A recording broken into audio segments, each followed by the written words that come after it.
Hello guys, we are back in new fanfic part 1, and if enjoying this then please like and share. Let's start the fanfic. What am I to you, Sasuke? Naruto asked while yelling at him questioningly. Sasuke sadly looked down at the water they both stood on. You are my friend, my best friend.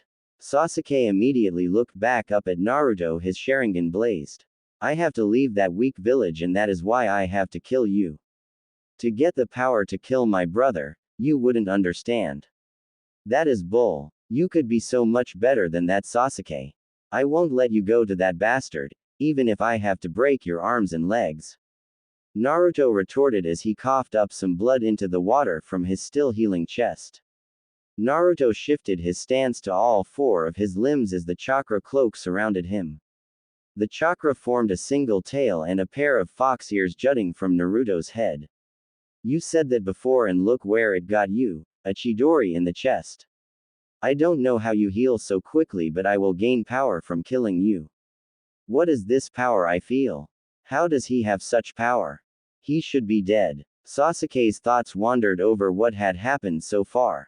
They had been fighting for over 20 minutes now. Sasuke was at first winning the battle with ease. But Sasuke finally started to understand that Naruto, while fighting seriously, was not putting his whole heart into the fight. To Sasuke, Naruto prattled on and on about how Sasuke was important to him because he thought of him as a brother. Brother. Ha. Naruto had never had anyone in his life. I am of the Uchiha and we are the elite. He is nothing and will continue to be nothing. Naruto. But I do feel a connection, as you are the one who has been able to push me past my limits where others could not. For that you are my one and only best friend. Sasuke's musing continued as he contemplated what was happening to Naruto. Naruto's tail wagged from side to side as the pressure of the chakra increase subsided and only left the vileness of the chakra that had encompassed Naruto. Sasuke watched with his fully developed Sharingan. It had done so only a little while ago in this fight. While it might not be enough to win, and he needed more to seal his victory and Naruto's death. The curse seal on Sasuke's neck moved across his body and covered him with black patches. You may be special, but I am more special than you, Naruto. I am an Uchiha and you are just a pathetic loser. You always have been and you always will be. Sasuke taunted Naruto. Naruto disappeared suddenly and reappeared 10 meters away. He then ran towards Sasuke. Tem. Naruto yelled in aggravation. Naruto's features had already gone from normal to feral, and now they went to completely wild. His nails had become claws, his canines had elongated, his hair became wilder, his whisker marks became darker, and his eyes had turned from deep cerulean blue to red with slits for pupils. Fire style.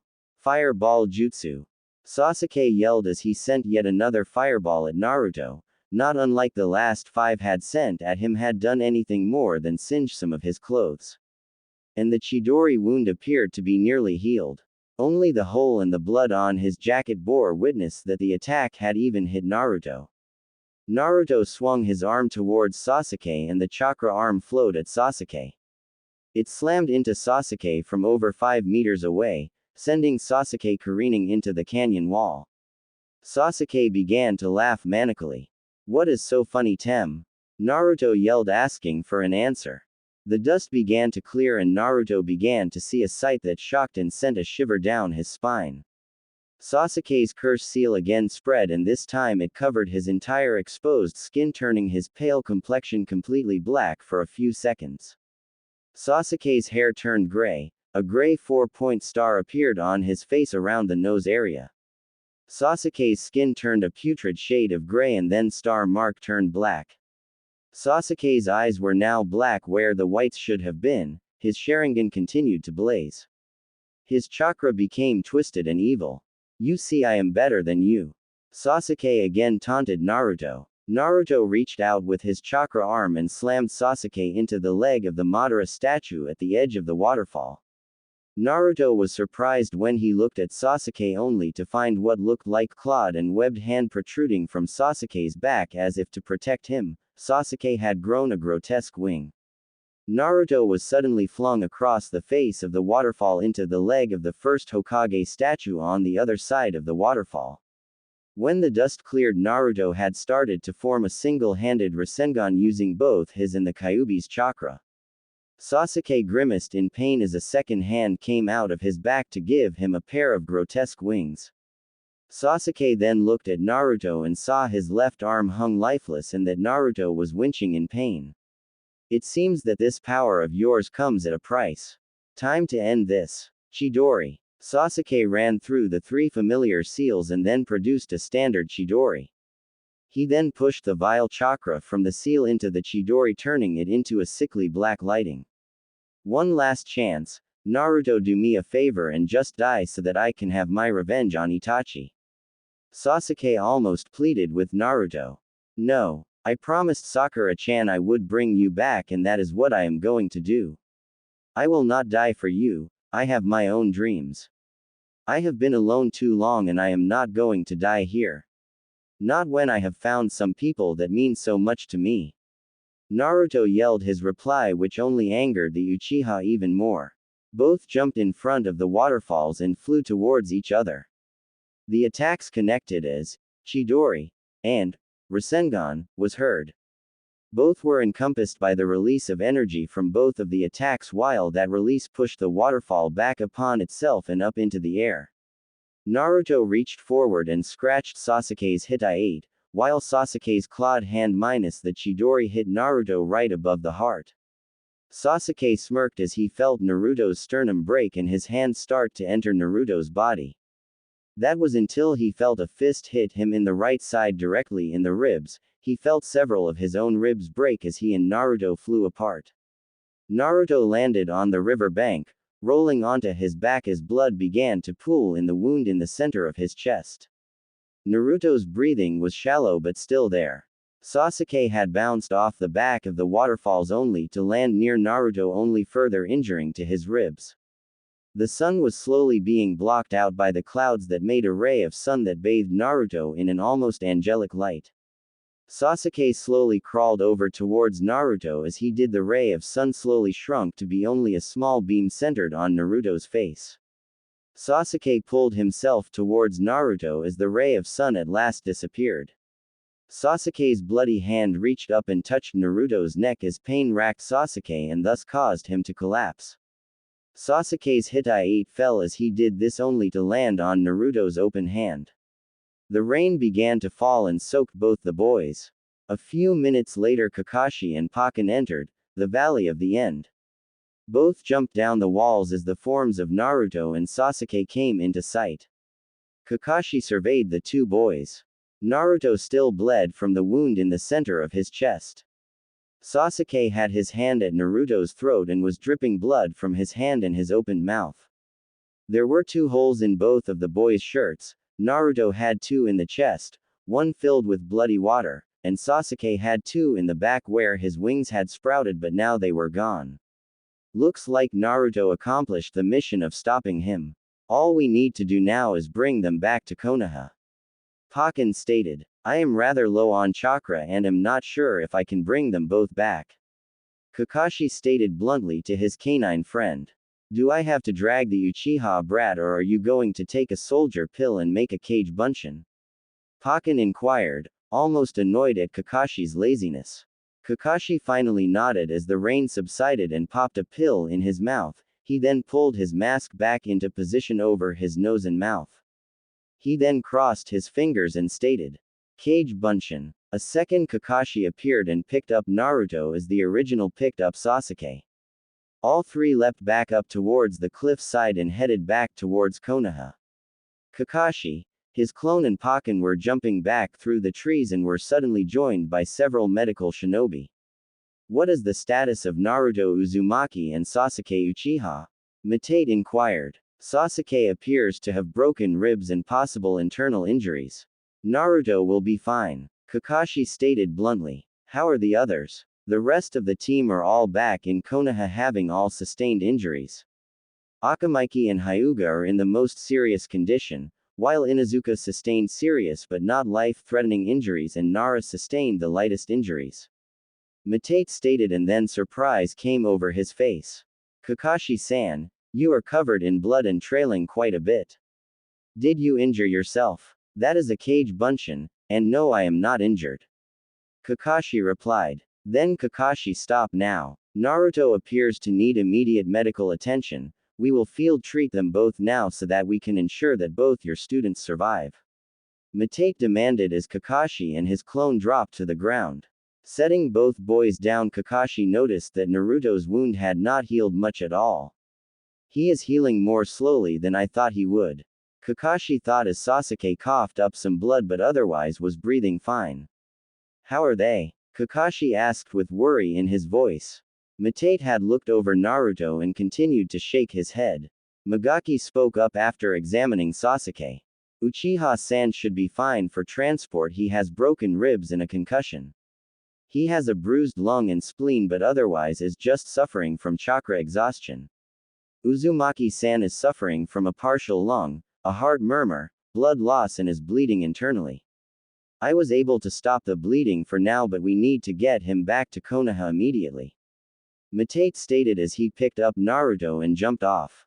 Magaki picked up Sasuke, Kakashi, Pakken and the last medic all followed them back to Konoha. Back in the Konoha hospital, Shikamaru had just been insulted by Temari and his father as Tsunade left the operating room where she had just stabilized Choji's condition. Choji will make it, he is out of the woods now. Shikaku, your book on Akamaiki medicines was quite impressive. I would not have been able to figure out how to save Choji without it. Tsunade said to Shikaku as she sighed and then sat down. Everyone turned to a hallway where Shizune appeared. Tsunade-sama, Kakashi and the second medical team have returned with both Sasuke and Naruto-kun. Naruto-kun is in bad shape and we need to hurry. Also Neji Hyuga is out of danger and should make a full recovery. Shizune said as she hurried back the way she came. Tsunade cleared her throat. Shikamaru, you have successfully completed your first mission as leader, congratulations. I will debrief you after we get Naruto out of danger.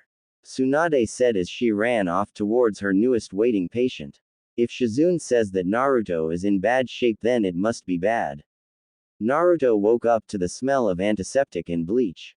He recognized it as one of the place he hated most, and Naruto did hate this place. He was in the hospital yet again.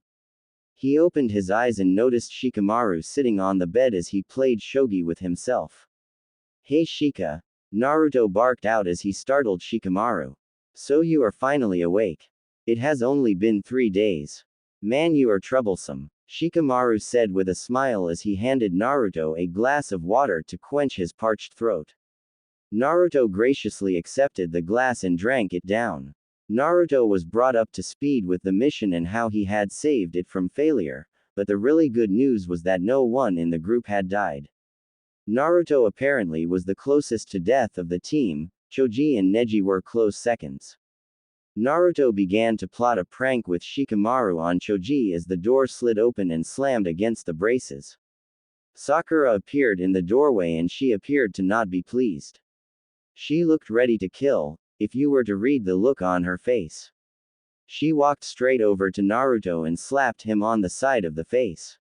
She had hit him so hard he went barreling through the window, breaking it in the process.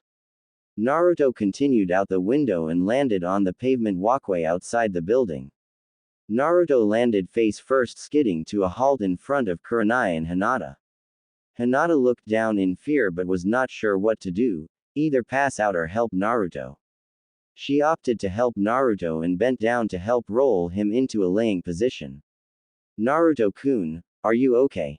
Naruto was lucky he landed on his head so the injury was lessened, at least that was Sakura's opinion as she looked out the window to survey her work.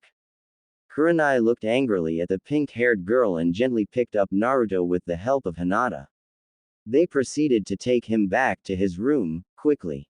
What the hell do you think you are doing, Sakura? He is severely injured, you know. Shikamaru demanded angrily, yelling at Sakura. Kurenai and Hinata had brought Naruto to the doorway as Shikamaru started his questioning.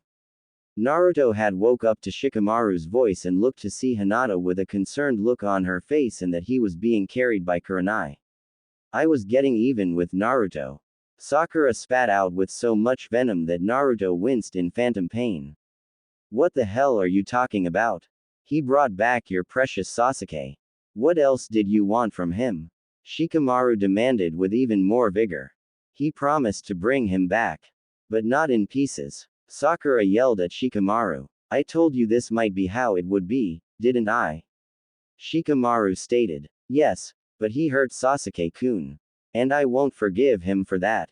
Sakura yelled at Shikamaru. She finally noticed that Naruto was back in the room, she then stomped towards him. Sakura-chan, what are you doing? Naruto asked timidly. He fought me and I did all that I could to bring him back without killing him. I fulfilled my promise to you and brought him back for you, Naruto stated and coughed up some blood. He then covered his head with his bandaged hands and arms as if knowing that she was going to hit him. Sakura was moving in for the kill when her fist was intercepted by a hand. You will leave Naruto-kun alone. He did as you asked you nasty witch. How dare you attack an injured teammate? Hinata yelled bright red with anger at Sakura. What? Are you going to defend your lover? Sakura asked in an annoyed tone. Hinata immediately turned red, started to push her index fingers together and began to talk unintelligibly. Sakura slapped Hinata and then took aim again at Naruto as she ignored the killing intent rising from both Kurenai and Hinata. This is for hurting my Sasuke-kun. I love him and you should have brought him back without hurting him, you monster. Sakura said as her fist traveled towards the blonde. The light went out in Naruto's eyes as he resigned himself to die at Sakura's hands. Just as Sakura's fist was about to connect, Sakura was sent flying into the wall. And I love Naruto-kun and you will no longer hurt him. Hinata yelled at Sakura. Suddenly Hinata realized what she had said. She turned to Naruto who looked at her dumbfounded. Hinata turned bright red and promptly fainted. Kurenai raised an eyebrow and smiled warmly at both Naruto and Hinata. Troublesome, Shikamaru stated as he moved out the way for Kurenai to set the stunned Naruto back into his bed. Yes, young girls are that. Tsunade said as she entered the room, picked up Hinata and placed her in the other bed next to Naruto. Shizune, check out Sakura. And when she wakes up, put her in lockdown for striking an injured patient. Hi Tsunade-sama. Shizune responded with an irritated voice. What just happened? Naruto asked with a look of utter confusion upon his face. Well, which part do you want me to explain? Tsunade asked as she started to examine to Naruto. All of it, Naruto replied. Tsunade smiled warmly as she did a diagnostic jutsu on Naruto. Let's see. Sakura is mad at you for doing your duty and hurting Sasuke. You brought him back like I ordered, injured yes but less so than any of you guys other than Shikamaru. Good job by the way. Let's see. Sakura cracked a couple vertebrae, your jaw and your skull. I wasn't even sure that was possible. And Hinata over there declared her love for you, kind of cute if you ask me. She then defended you from attack. So what are you going to about it? Tsunade asked kindly. I don't know, Naruto replied as he tried to assimilate all the information.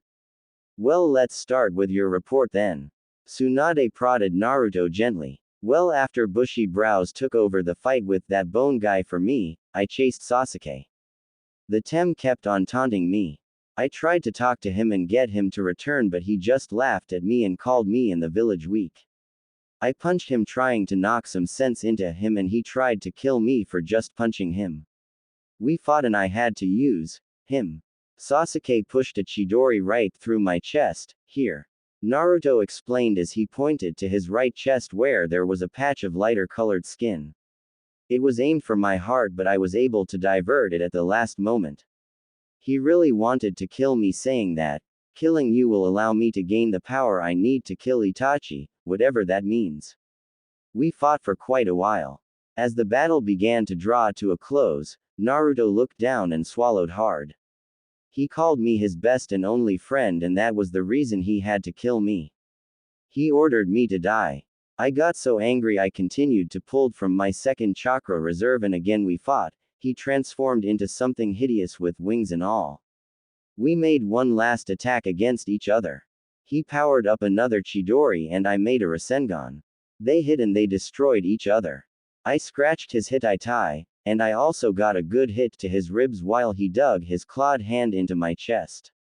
Interesting, sounds like the people we fought. They said they were fighting at their second level of their curse seal. Must be what Sasuke was doing. Shikamaru stated. Kamizuki appeared in the doorway.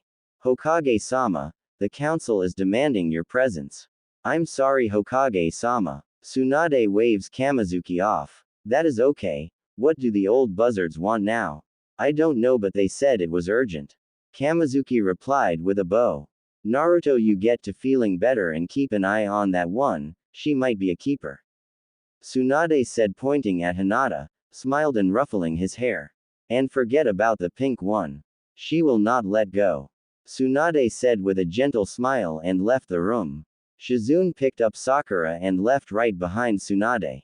She deposited her on an empty gurney and followed Tsunade after whispering orders to one of the nurses. Naruto's eyes moved back and forth between the door and the bed with Hinata.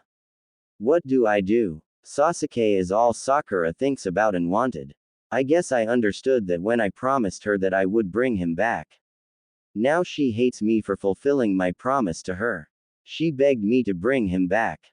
I just figured if I did this she would at least be a little nicer to me. Naruto thought to himself. Hey, so what are you going to do?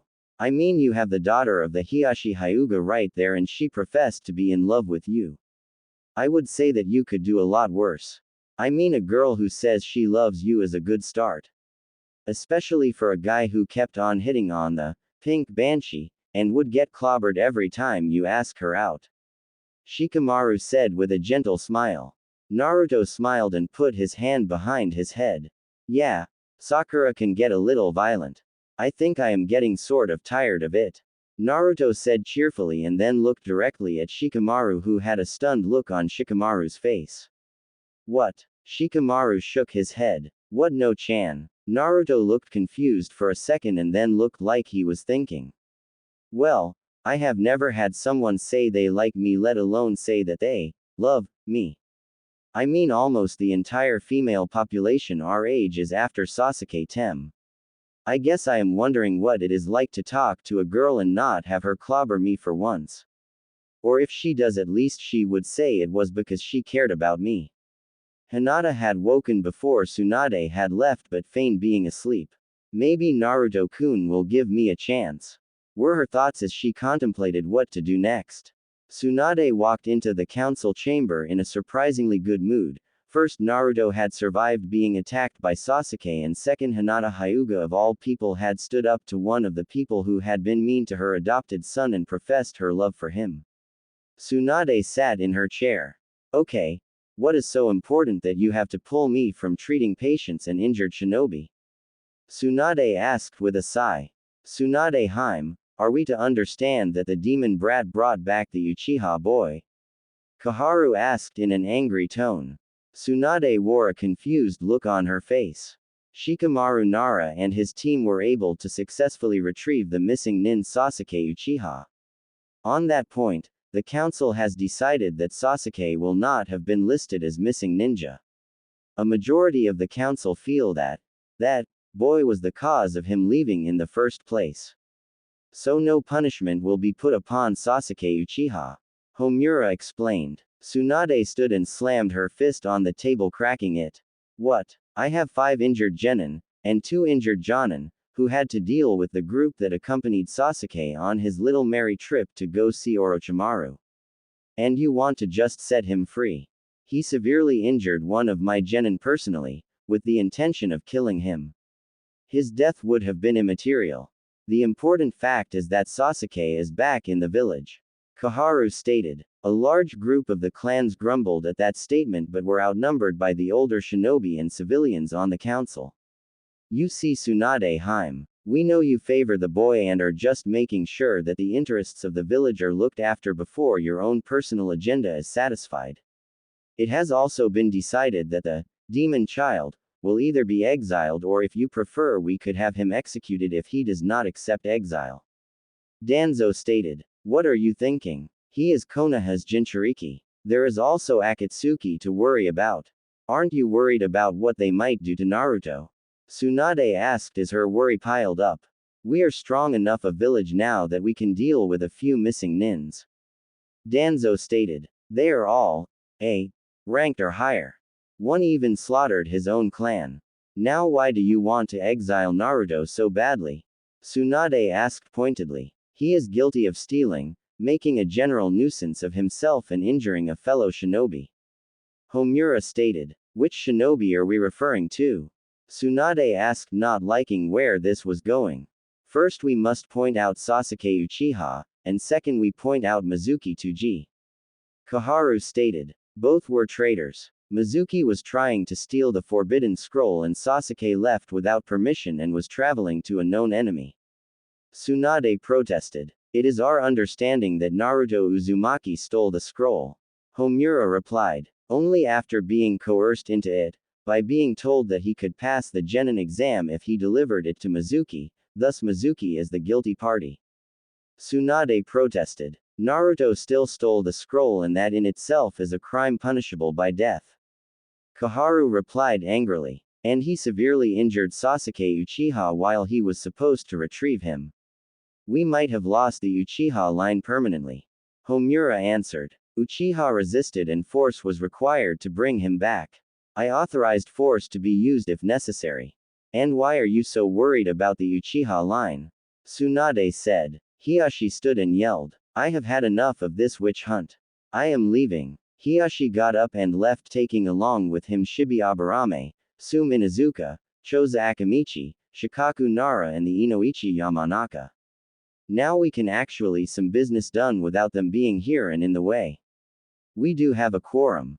And thus we can pass what is needed for this village. Also we know that the fire daimyo will sign off on the order to either exile Uzumaki or execute him. So it is up to you to decide. You have a week to have him prepared for his exile or his death. Danzo stated as he and the rest of the council left, leaving Tsunade nearly in tears. I will not sign the order, so you on the council will have to do your own dirty work. I will of course inform him. Mark my words, others will not be pleased with what you are doing and Konoha will suffer. Tsunade walked out of the council chambers and into her office. She began to weep uncontrollably as she slumped into her chair. Tsunade was sitting at her desk while Shizune continued to try to calm her down and not let her do anything rash. They want to either kill Naruto, Shizune, or have him exiled. Tsunade said as tears ran down her face. It can't be that bad, Lady Tsunade. Shizune tried to reassure Tsunade. No, it is worse. They want to put a deadline on his leaving and he isn't even out of the hospital yet. Those injuries he got would have killed even a Sannin.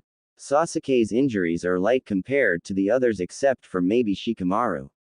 He may be a dimwit, but he is the reason I came back here. If they send him away, I have no reason to be here, the village be damned. Tsunade said with conviction. Lady Tsunade, we can't abandon the village like that, it wouldn't be right. Shizune lectured Tsunade. This time the village is abandoning us, especially him. It isn't his fault that the Kyuubi is stuck in him. Tsunade sobbed out. Yes, it is fault of my student and his effort to protect this village.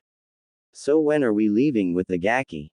Jiraiya asked with a lecherous grin while he sat on the window sill. Tsunade's attitude changed and she got a gleam in her eyes. You are not leaving, but I have an idea.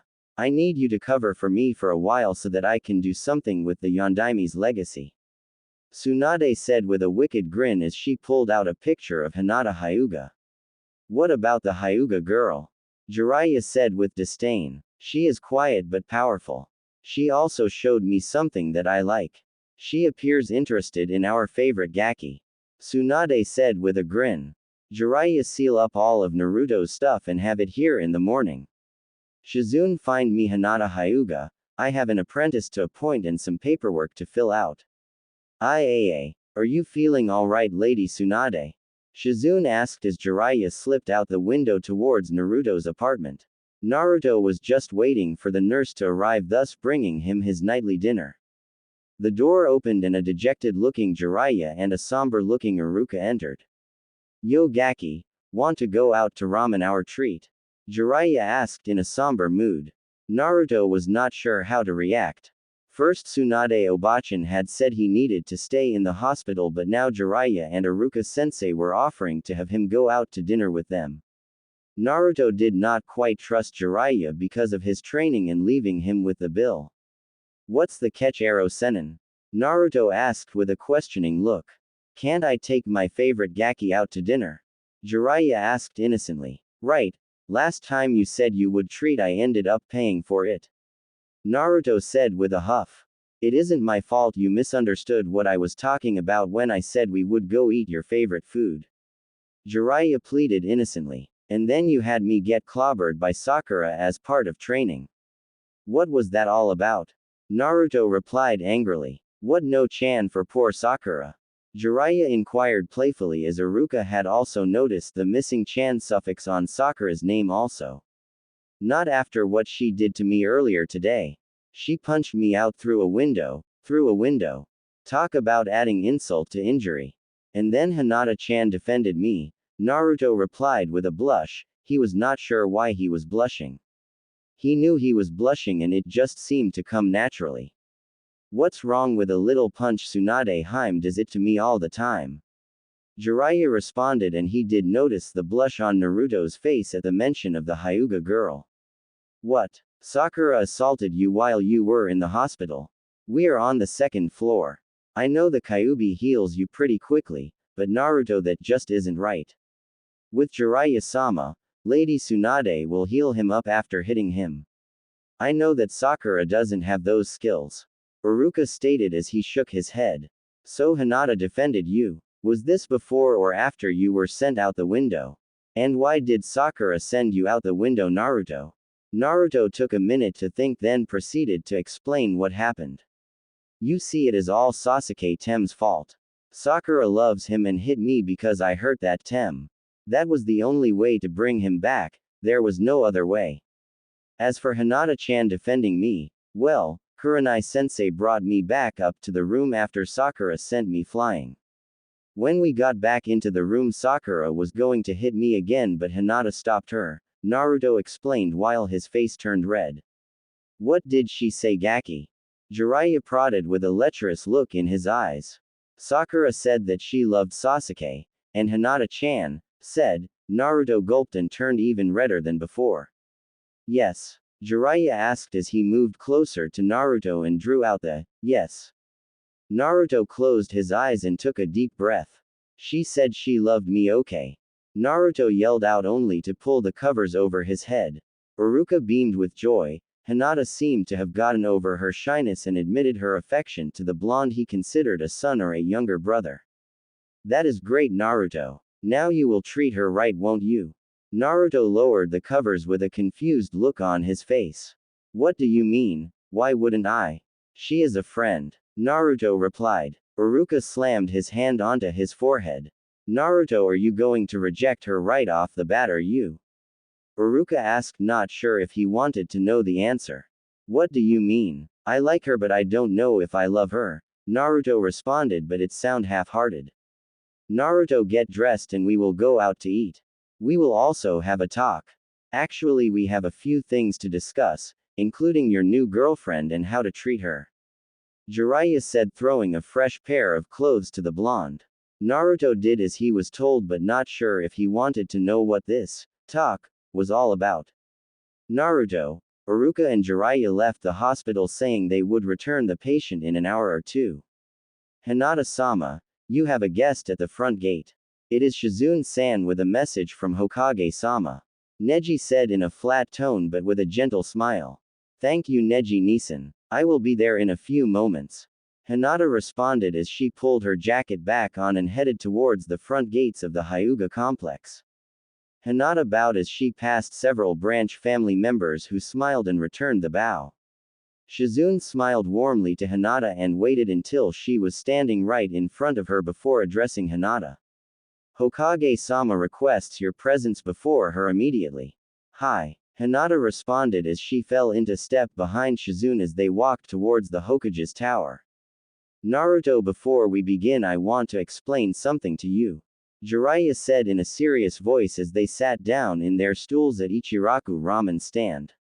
Naruto nodded, he understood he needed to listen. Jiraiya sighed first, then looked directly into Naruto's eyes. Hurting a teammate when they are injured is not how you conduct a relationship, friendship, or teamwork. I know you have a thing for that pink-haired girl. Sakura isn't it? A crush, so to speak, but that is all it is. She has rejected you how many times? Jiraiya inquired. I don't know, I haven't counted for years. Naruto replied with an annoyed tone. Let me ask you this then. Has she ever accepted your invite to lunch or dinner dates? Jiraiya asked. Yeah, once right before Sasuke ran away. Naruto replied, not sure what Jiraiya was getting at. Did you talk about each other? About, say, what your plans for the future are? Did she seem interested in what you had to say? Jiraiya asked. Naruto's face saddened. No, I tried to talk about lots of things, but she seemed distracted and all she wanted to talk about was Sasuke. Naruto replied and drew out Sasuke's name. Naruto, Sakura has been chasing after Sasuke since before the academy. She, like a lot of the girls of your generation, were and still are fans of Sasuke. Hinata was one of the only one who seemed immune to Sasuke's supposed charm. She on the other hand appears to have fixated on you, Naruto. While Sakura likes you at most as a friend, Hinata seems to be more interested in you than she is any of the other boys. She has kept an eye on you from afar for a long time. Iruka said quietly. Hinata? Yeah, that pale-eyed Hyuga girl. Yeah, she only seems to hang around here when you are here, Naruto-kun. Ayame commented. You could do worse. That pink-haired girl seems nice, but she did not appear to have any interest in you at all. Naruto brightened, almost ready to defend Sakura, but then became depressed. But Sakura, Hinata, could you guys be right?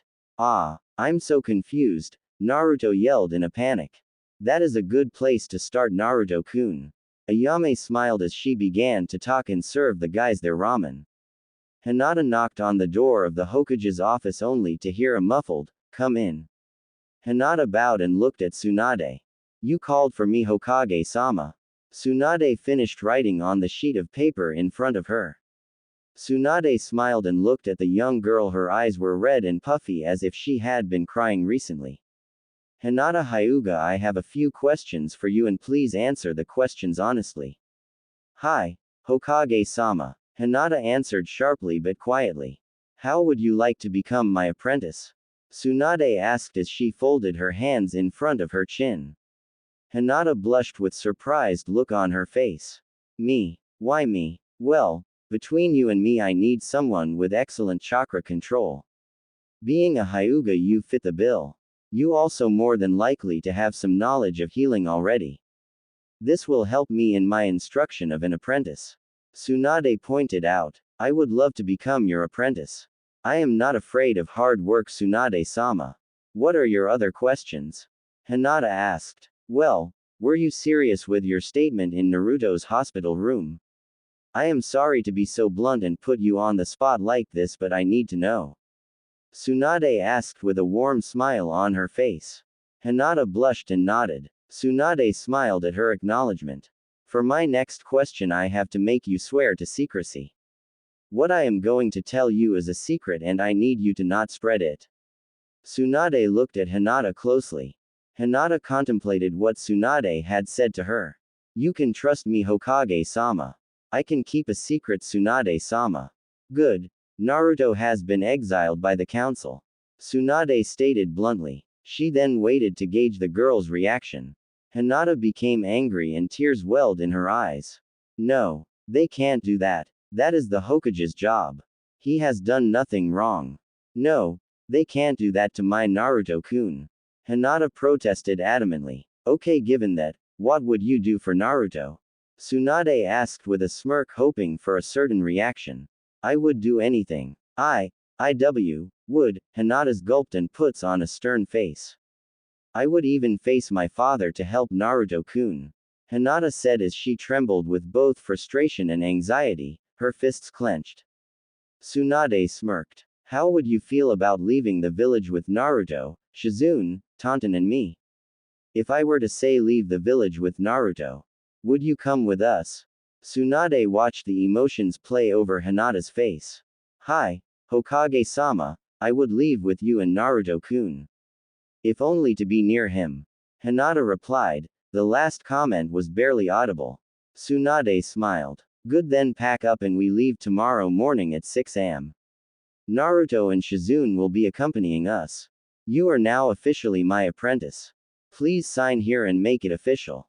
Tsunade pointed to a paper which Hinata promptly signed. Maybe we could work on getting our idiot to notice you, Tsunade chided with a wink. Hinata smiled and blushed. I would like that. Hinata began to press her index fingers together in a nervous habit. Naruto woke early to a nudge from a certain perverted sage. Yo, Gaki, wake up. Time to go, I got everything packed for you. Go take a shower and get yourself cleaned up and put on the clothes I put on your bed. Jiraiya explained as he put a pack on Naruto's bed. Naruto groggily got out of the hospital bed. He then stripped off his clothes and his bandages. He then swiftly took his shower. He re-entered the room to find both Jiraiya and Iruka both waiting for him. No orange today, Gaki, and the Hyatate will stay here. Until we can get things fixed, you are no longer a shinobi of the leaf. You are still my student and I expect you to learn a lot while you're gone. Now get dressed. Jiraiya ordered. Naruto put on the clothes, dark blue shinobi pants, shirt and jacket. There was also a Chunin vest. Naruto looked at Jiraiya questioningly, as Jiraiya just nodded. Iruka smiled as Naruto's face lit up at the prospect of wearing a Chunin vest. One of Hokage-sama's gifts, you are now a Chunin. It was a field promotion for successfully completing the mission. Now get to the West Gate and meet up with your traveling companions. I am sure you'll enjoy them. Iruka explained with wink at Jiraiya. Naruto grabbed his pack, which was unusually light for what he normally packed. He jumped out the window and headed towards his apartment. He entered and looked around his apartment and only the furniture was left. Naruto took one depressed look at both Jiraiya and Iruka and then ran into Iruka's arms. He hugged Iruka fiercely. I will miss you too, Naruto. You are like a little brother to me. Good luck on your journey. I hope you can come back stronger. Iruka said as a single tear ran down his face. Naruto next embraced Jiraiya with a hug just as fierce. I will miss you too, Gaki. You are like a grandson to me. I will do what I can to make you be able to come back and maybe take that Hokage position you want so badly. Naruto, not wanting to show weakness, smiled, waved and ran towards the gates. He found 3 cloaked figures, one slightly shorter than himself. About time you got here, now put this on. He recognized Tsunade's voice as she threw him a cloak. Anbu, no one is to follow us from the village for the first day. Tsunade said to no one in particular. The smallest cloaked figure moved closer to Naruto. I am glad I could accompany you on your trip, Naruto-kun. Naruto froze as he recognized the voice as Hinata's. Okay, let's move out, Tsunade stated as they headed out of the village. A few miles down the road, Tsunade spoke up. We are not missing Nin. We are independent shinobi. Naruto, you know why we are leaving the village, right? Naruto's face fell and he nodded. Yeah, I guess. It is because I hurt their precious Uchiha, right? Naruto drug the E in precious out on purpose for effect. Tsunade nodded. Do you want to tell Hinata here the other reason? I am sure she will understand and not hate you for it. I would do it now so that she will not be surprised later. Tsunade almost ordered. Naruto looked dejected. Aw man, do I have to tell her? Naruto whined like he always did. But Hinata shocked as she noticed a tinge of fear evident in his eyes. Yes, Gaki, you do. If you don't, I will. Like I said, we don't want to surprise her later. Tsunade replied, nearly scolding Naruto. Her tone sounded more like a mother scolding a child. Hinata nearly laughed but thought otherwise as she noticed the concern weaved into her voice. Naruto sighed and then glanced around looking for a place to sit down, finding a fallen log. He sat down on the log and motioned for Hinata to join him. Hinata sat down as Naruto gulped loudly before he took a deep breath. Hinata, do you remember the stories of the Kyuubi attack on village almost 13 years ago? Naruto inquired. Why, Yes, it is said that the Yondaime Hokage killed the great demon Kyuubi by sacrificing himself for the village.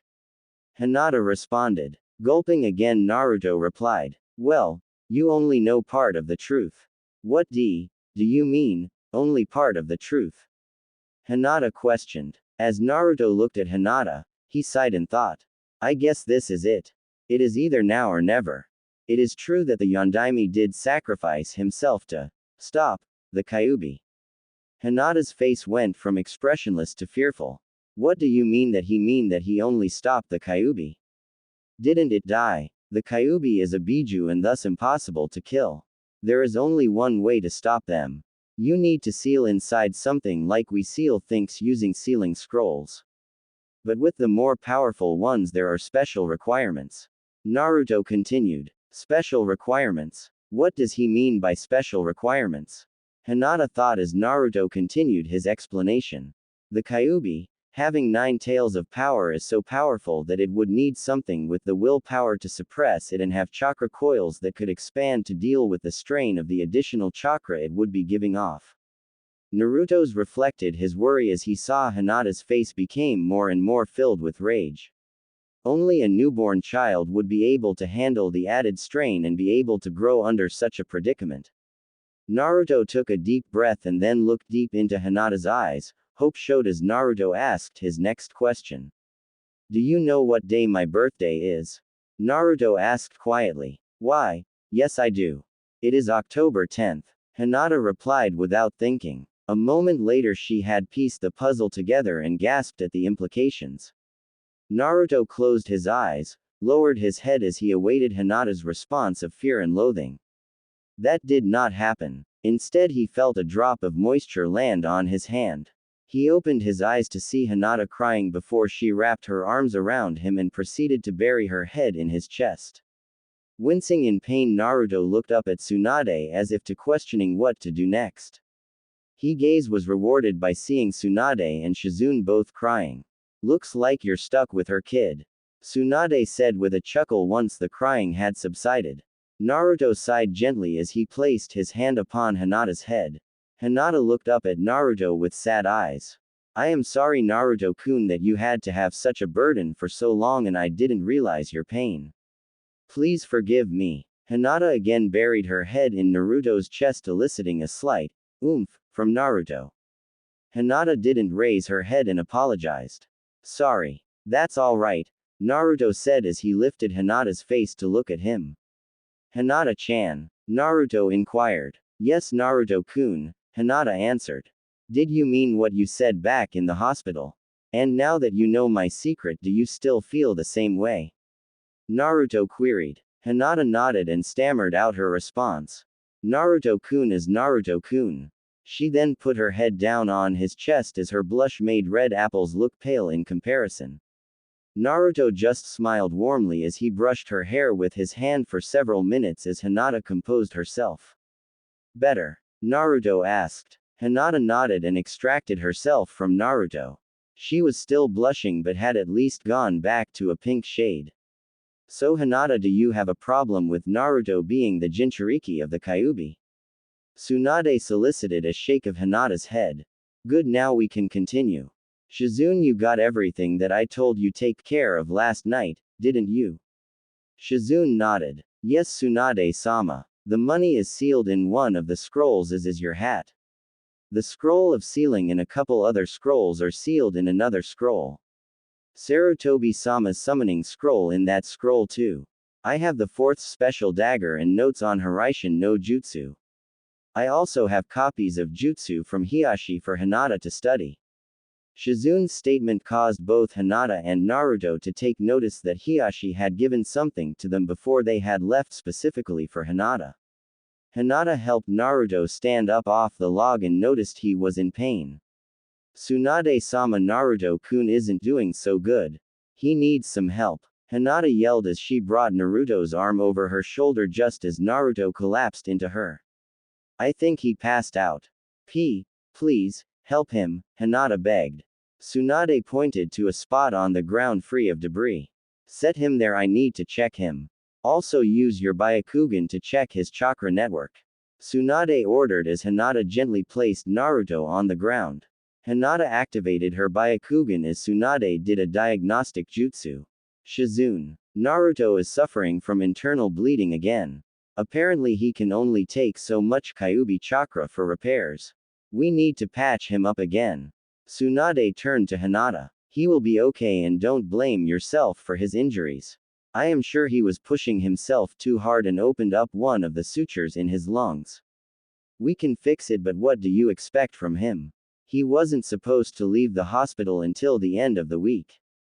But Tsunade-sama, I am sure that my jumping on him hurt him. So it is my fault. Hinata said as her eyes filled with tears. Naruto had his chakra network separated from his heart and his heart nearly shredded. I think he will survive this. So tell me what you see. Tsunade ordered gently. Hinata gulped down her tears and looked at Naruto's chest. His chakra network was in shambles near his lungs. There was red chakra surrounding the injury, but it was slowly fixing the damage. Tsunade, he only has a few chakra veins going into his arm. His lung does not have a chakra system at the moment.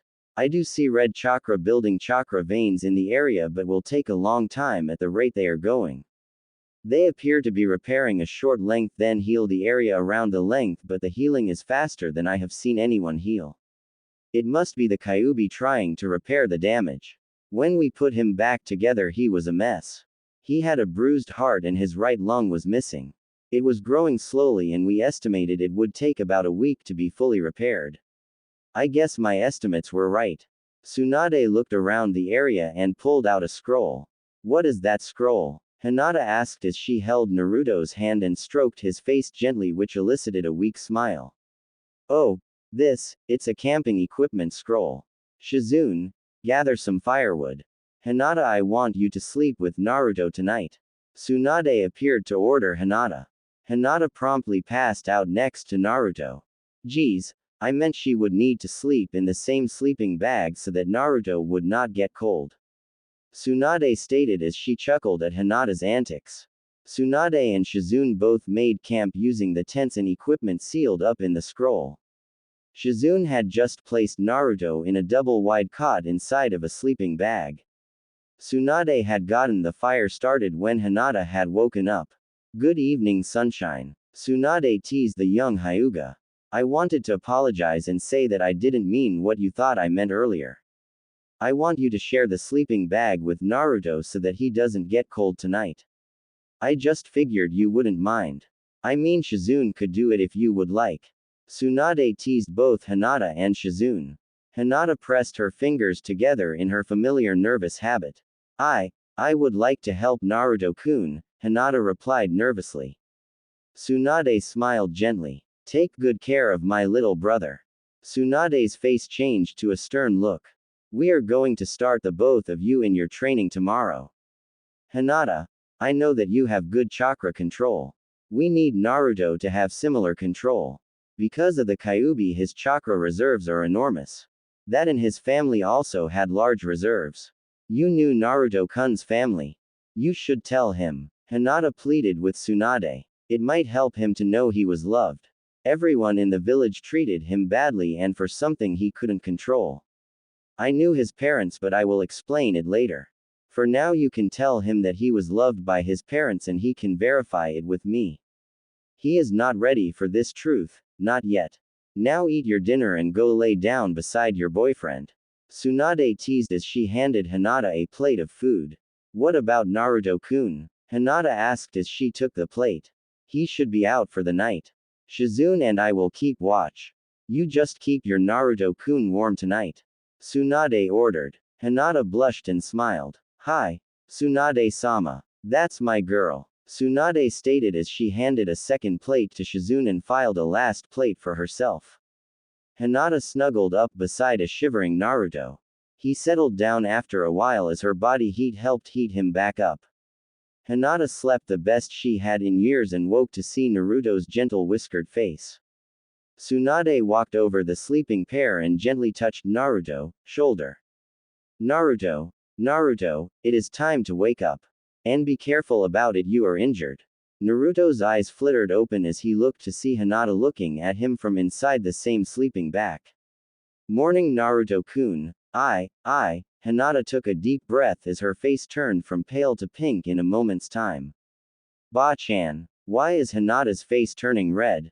Naruto inquired. Well Gaki, you see, Hinata here is shy and she likes you. You are in the same sleeping bag and she is not used to that being brought up as proper lady. Tsunade replied. How would I know anything about a proper upbringing? I didn't have anyone other than Gigi for a long time. I missed out on a lot. Naruto looked away, his eyes sad. Naruto-kun, I am here for you. We will try to help you where we can. Hinata said with all the courage she could muster. Tsunade did a diagnostic on Naruto and shook her head. Naruto, what am I going to do with you? I always seem to be patching you up from a lethal injury. Can I help it if I keep on getting the bad luck of the draw in getting opponents who want to kill me for some reason? Naruto retorted. Well, your internal bleeding has stopped and your lung will take about 2 weeks to repair itself. I am thinking we need to find a little more permanent lodging for us so that we can get you healed up and ready for your training under me. Tsunade stated with a broad smile. What do you mean training under you? I thought Ero Sennin was my sensei like Kakashi sensei.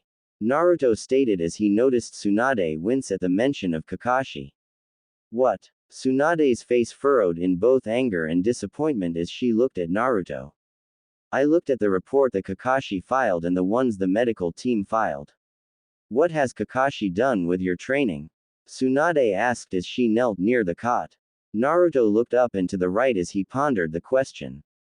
Well, he did teach us chakra tree climbing. Other than that, we would mold chakra and do taijutsu training. Was it training or just sparring? Tsunade asked. Well, it was mostly sparring as he would pit me against both Sakura and Sasuke Tem. Naruto looked suddenly depressed. He wouldn't even get me a decent trainer for the Chunin exams. Tsunade looked surprised. I thought Jiraiya trained you for the Chunin exams. Yeah, after Kakashi dumped me for Tem and gave me closet pervert Ebisu, special Jonin trainer. Naruto mocked the title for Ebisu and caused Hinata to giggle. I like your laugh, Hinata-chan, you should do it more often. Thank you, Naruto-kun. Hinata blushed as she replied. Okay, you got Ebisu as a trainer, what did he teach you? Tsunade inquired. Naruto took a deep breath and started the story.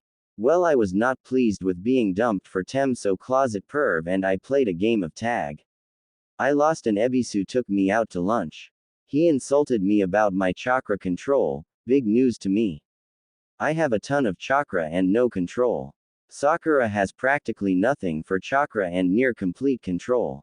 So he went on about how they had better control than me and took me to the hot springs. To peek on women, no doubt. Tsunade added as she rolled her eyes.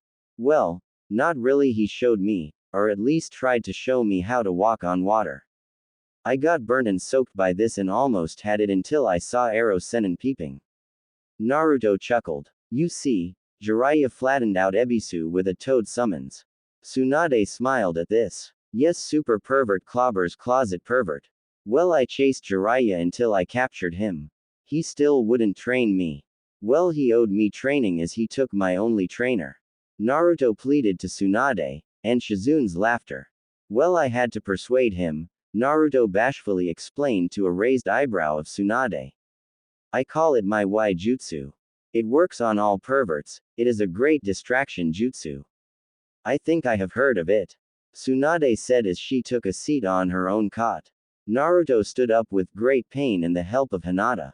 Naruto used the hand signs for the transformation jutsu, Y-jutsu. Naruto said quietly, transforming into a female about 20 years old, well endowed, with 2 blonde ponytails and wearing a pink kimono. Tsunade looked on with an appraising eye. She could be somewhat distracting, I will give that she is pretty. So what causes it to be a true distraction? Tsunade asked before she figured that she would regret her decision. Hinata smirked and lowered her head, shaking it all the while. You asked for it. Why jutsu? Naruto smirked as her clothes disappeared and revealed a buxom beauty of a girl, whiffs of smoke covering her nipples and genital areas. This is the true Y jutsu. Tsunade smirked wildly. I can see why it would cause a distraction. You got some very nice measurements. If you ever give up being a boy, you would make a beautiful girl.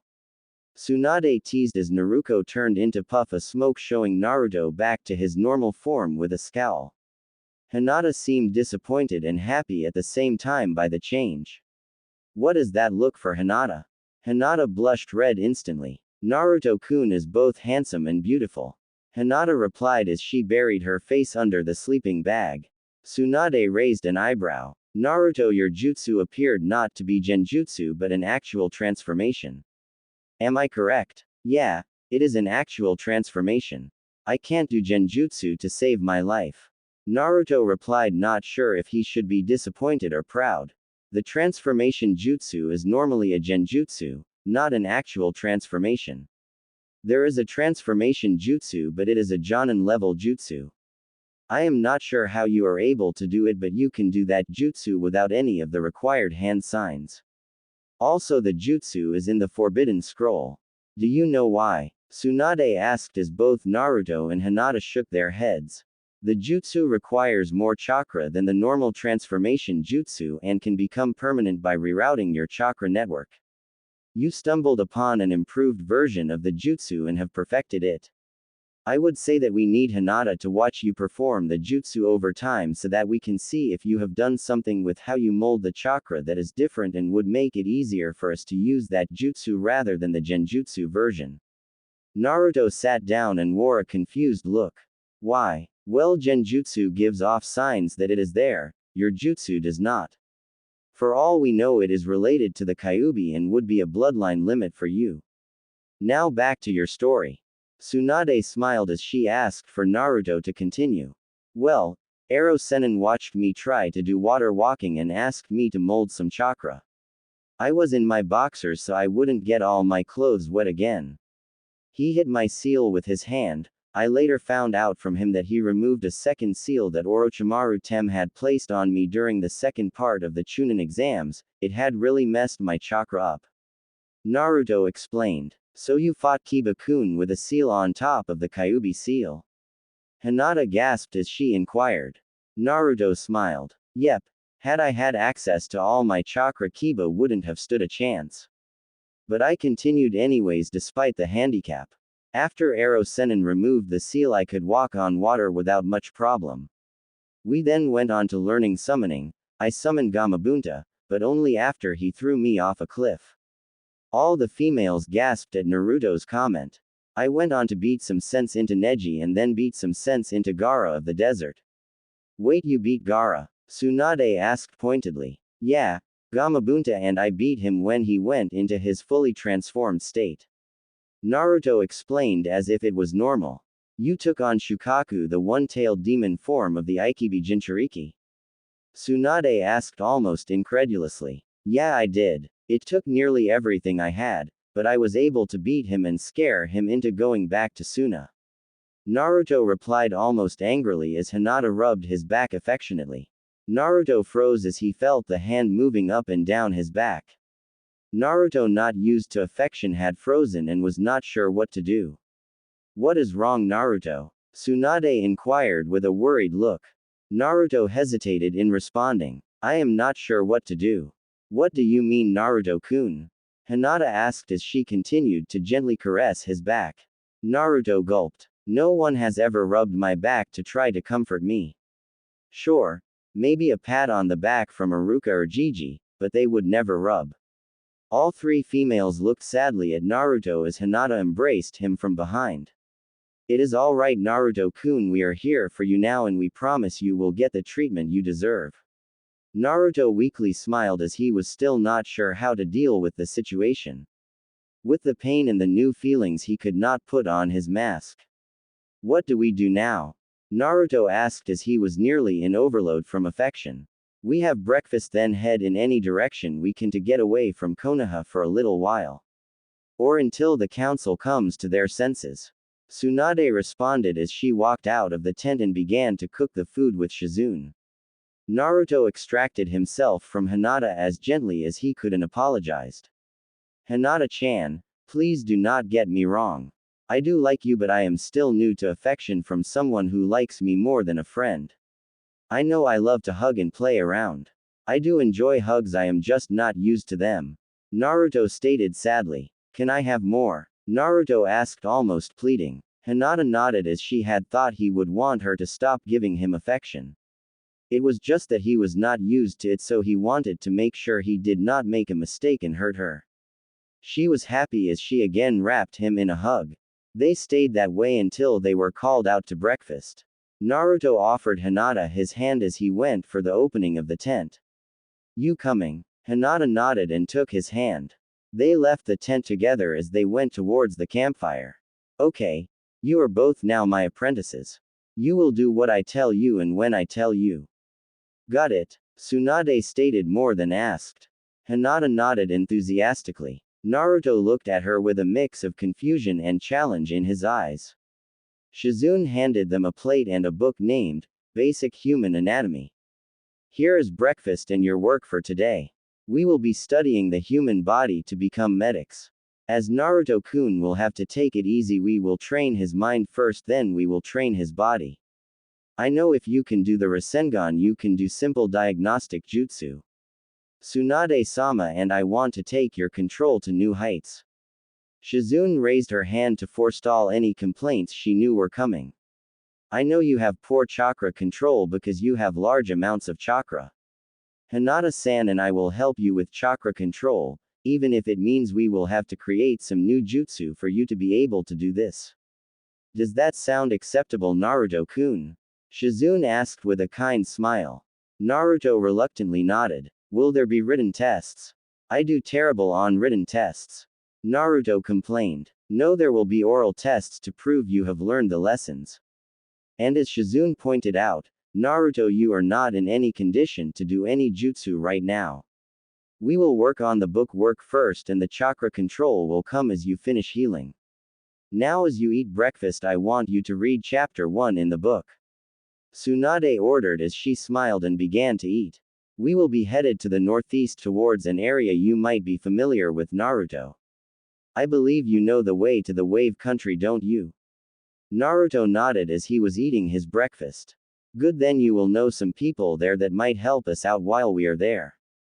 The group of 4 finished breakfast just as an Anbu agent landed next to Tsunade and whispered something into her ear.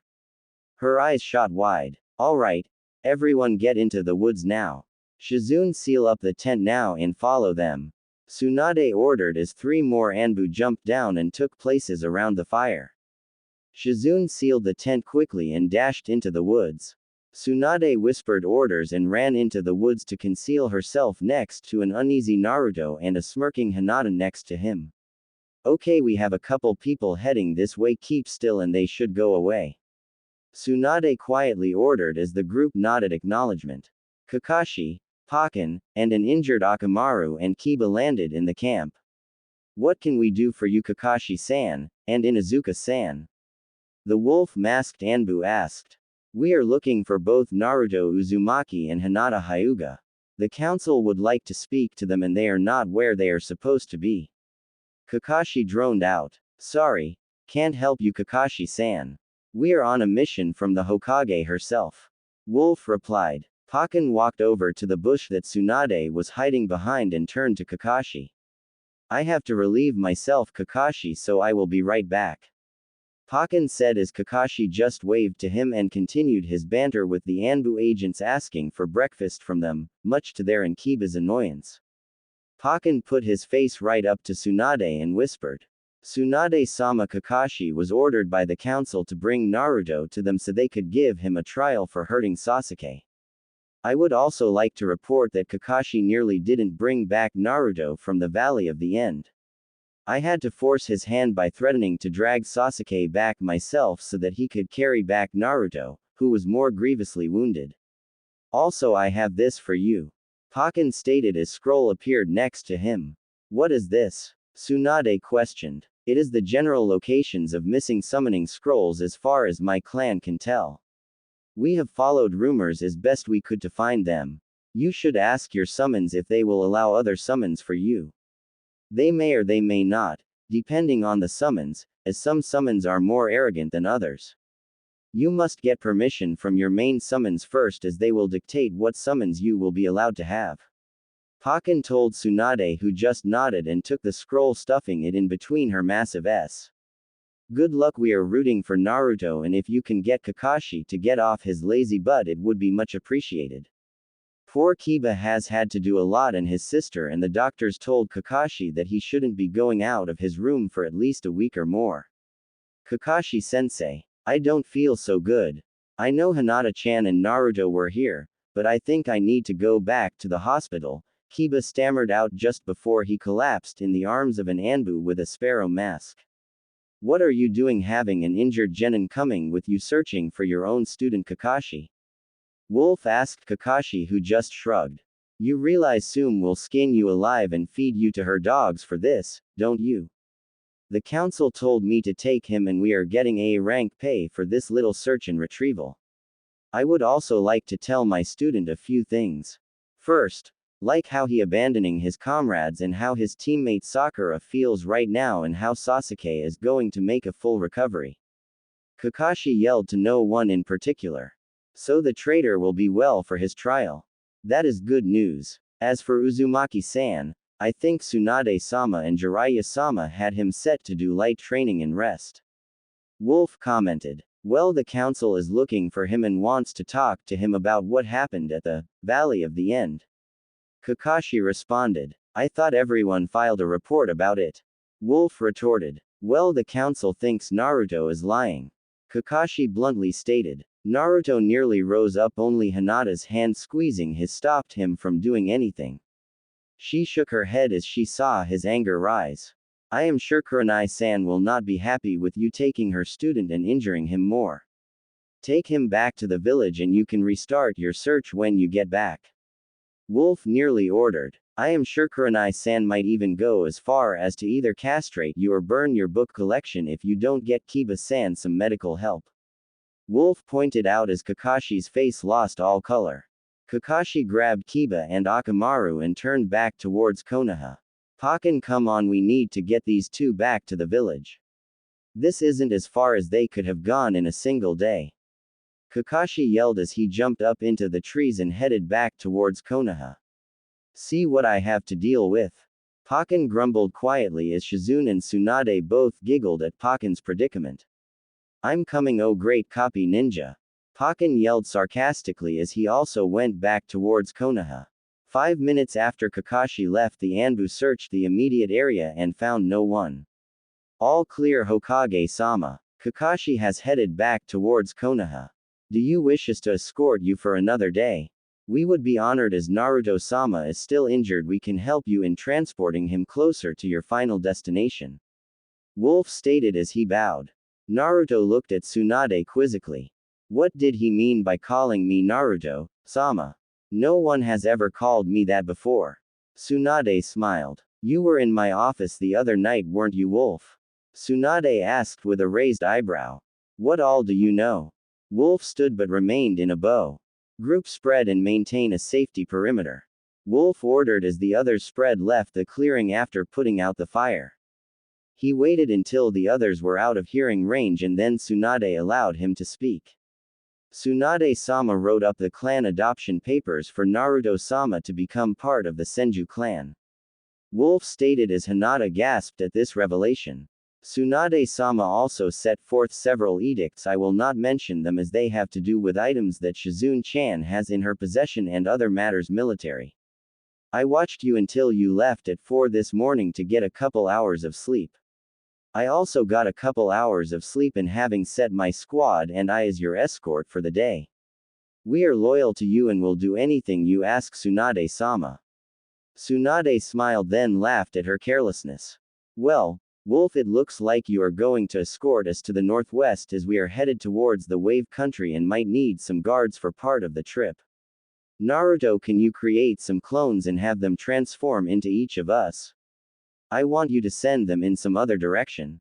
Tsunade asked. Naruto nodded and crossed his fingers, created 12 clones. You have your orders, Hinata-chan. You can look at them and see what I do for the Henge Jutsu. Naruto said as Hinata activated her Byakugan. 3 of them changed into Tsunade, Another 3 of them changed into Shizune and another 3 of them changed into Hinata. You okay, boss? You don't look so good. One of the Naruto clones asked Naruto as he staggered into Hinata's waiting arms. Just go now and lay down a trail anyone could follow, even Tem. Naruto teased as the clones took off, each in groups of 4, heading north, east, southeast and southwest towards Suna. Wolf stood. We will cover your tracks, Tsunade-sama. Tsunade helped Naruto up onto her back. Happy birthday, Naruto-kun. You are now my cousin by edict of the Hokage. Now you can say you have family, me. Tsunade stated happily. Thanks, Ba-chan. Wait, now what do I call you now that you are my cousin and not just some old hag? Naruto asked as he laid his head on Tsunade's back. Tsunade smiled. You can call me Obasan or refer to me as your aunt. Does that sound okay with you? Yeah, sure, Naruto slurred out as he fell asleep on her back. That was very kind, Tsunade-sama, letting Naruto-kun into your clan. Hinata stated proudly. Not really, he needed a nice birthday gift. He can even keep his name if he likes. And you can refer to me as Shisho, or master. As you both are now my new apprentices. When he wakes up we will need to find a place to let him rest so that he will be guarded and not have too many interruptions. The Anbu will hide our trail effective enough, but if Kakashi comes it might be harder to hide our trail. Poor Kiba, I am sure I distinctly ordered that he was not to leave the hospital before the end of the week. The group of 4 left the area towards Wave Country as the Anbu group followed and covered their trail. They made it about 3/4 the way to Wave before deciding to find a place to rest. Off the trail about a mile they found a concrete bunker-like building. The Anbu entered the structure, returned about 20 minutes later, and asked the Hokage to come to the side for a discussion. Hokage-sama, the building is safe enough for habitation on the short term. But we found that this place was one of Orochimaru's labs, and there are still has some experiments that are still going. You might want to take a look. Wolf explained. Tsunade and Wolf walked into the building. Shizune and the rest of you stay out here for a little bit. Tsunade ordered as she laid Naruto on a soft mat of moss near the entrance. Tsunade entered the building and was at once in awe and revolted by what she saw. Long dead experiments were held in large glass tubes the size that would hold a human or at least what was left of one. Several held the remains of humans in them, looking like grotesque animals in containers ready for dissection. As they explored the complex they found the mess hall, the infirmary and the sleeping quarters were all close together but away from the experiment containers. There was an operation hall, also. If it weren't for Orochimaru's hands on this complex it would be a great base of operations with lots of things that would help the group be able to start off in becoming the independent shinobi she wanted. As she nearly finished her check of the facility she noticed a few tanks that still had power going to them and what appeared to be alive, if not having stasis subjects in them. She looked at the tanks and realized that there were actual subjects in the tanks and they were alive. She and Wolf pulled the subjects out of their tanks and surveyed them. There were 3 in total, all of them female. They varied in age from about 17 to about 10 years old. One was covered in fine scales but also was the youngest. The second appeared to be about 13 and appeared to have had experiments run on her. The last and oldest appeared to be a malnourished 17-year-old girl with dark hair and dark eyes. They were all put in rooms in the infirmary. Hinata chose to sleep in the same infirmary bed as Naruto when they were at last brought into the facility. Tsunade spent the early part of the night up going over all the documents they had found in the facility. It apparently was both a breeding factory and a gene splicing operations center. It was abandoned because Orochimaru did not have the resources to keep the facility going outside of the land of rice. Shizune kept an eye on the new patients as they recovered from their long slumber. The Anbu kept guard outside the facility for the night. Let's see. Bloodline theft and breeding. What were you up to, Orochimaru? Tsunade spoke as she continued to read the research notes. This facility was abandoned almost 6 months ago and the research was just left here. There were 5 subjects when they left, 2 males and 3 females. Tsunade pondered as she continued to think out loud. The oldest female is an Uchiha who was the basis for proving that Uchiha would be more viable candidates for the curse seal. She was not marked but left for breeding purposes if he decided to come back. Sounds like the Tem. Not really worried if he comes back for an experiment. Naruto stated as he startled Tsunade out of her thoughts. Naruto was breathing hard and leaning against the door. What are you doing out of bed, young man? Tsunade inquired with a soft, almost loving tone. Well, Obasan, the nurses here didn't seem to answer at the nurses' station. Sort of reminds me of home. Naruto joked as Tsunade chucked at his comment. Actually, Hinata-chan was too cute to wake and I was hungry, so I thought I would get some food. Lo and behold, I find I am in a bunker in the infirmary. So how do I find the mess hall to get something to eat? Tsunade chuckled as she got up, grabbed Naruto and helped him onto a couch in the office. Both turned as they heard running down the hall. Tsunade Shisho. Tsunade Shisho. Naruto-kun is missing. Please tell me you know where he is. Hinata pleaded, almost in tears, as she ran in the doorway. Easy, Hinata. He is right here. He did not want to wake you as he thought you were too cute to wake. Tsunade teased as Hinata went from angry to blushing in a heartbeat. Why don't you keep him company and do some reading while I get you both a snack? I'll make it a meal in his case.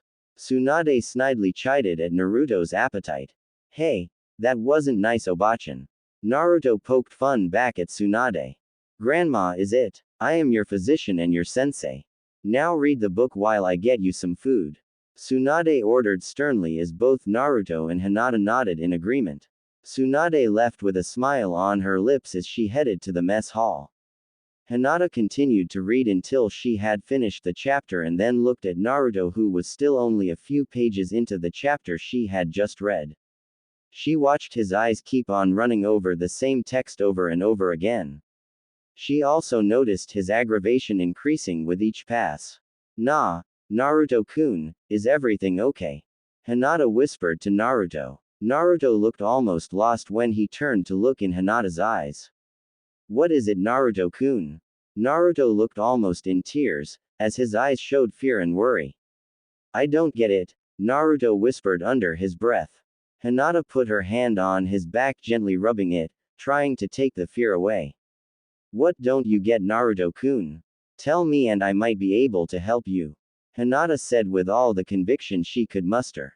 I can't get this paragraph. I can read most of the words but not all, and even when I can read them, I can't understand them. Naruto blurted out. He then dropped the book and brought his hands up to his face. I really am an idiot. Naruto shouted to no one in particular as he wept into his hands. Hinata pulled Naruto gently into her shoulder so that he could cry and be comforted. It is okay, Naruto-kun, it isn't your fault. Hinata continued to gently rub his back. But, Naruto tried to counter her argument. Shish, Naruto-kun, it's okay. I'm here for you. Hinata continued, trying to comfort him. Did the academy let you use a dictionary, Naruto? Did they actually teach you anything? Tsunade asked with a tray full of food in her hands as she walked into the room. Naruto shook his head while it was still in the crook of Hinata's neck. Poor Naruto-kun, Hinata exclaimed. Yes, poor Naruto-kun. Those teams. They sabotaged his learning. I know he can write at least at the most basic levels. This means more work for us to do to get him where he should be. Naruto, you can skip the reading for tonight. Eat something and go back to bed and rest. After I get some rest myself, Shizune and I will come down to your room and work with both of you, especially you, Naruto, but that will be tomorrow. We appear to have a lot of ground to cover that they did not in the academy. If we get back there and you make Hokage, you can fire all the ones who did not help your learning. If not, we can just tell Jiraiya and he can have Ibiki deal with them. Tsunade said as her ire rose. Naruto, Hinata, I want you guys to eat and then go back to bed.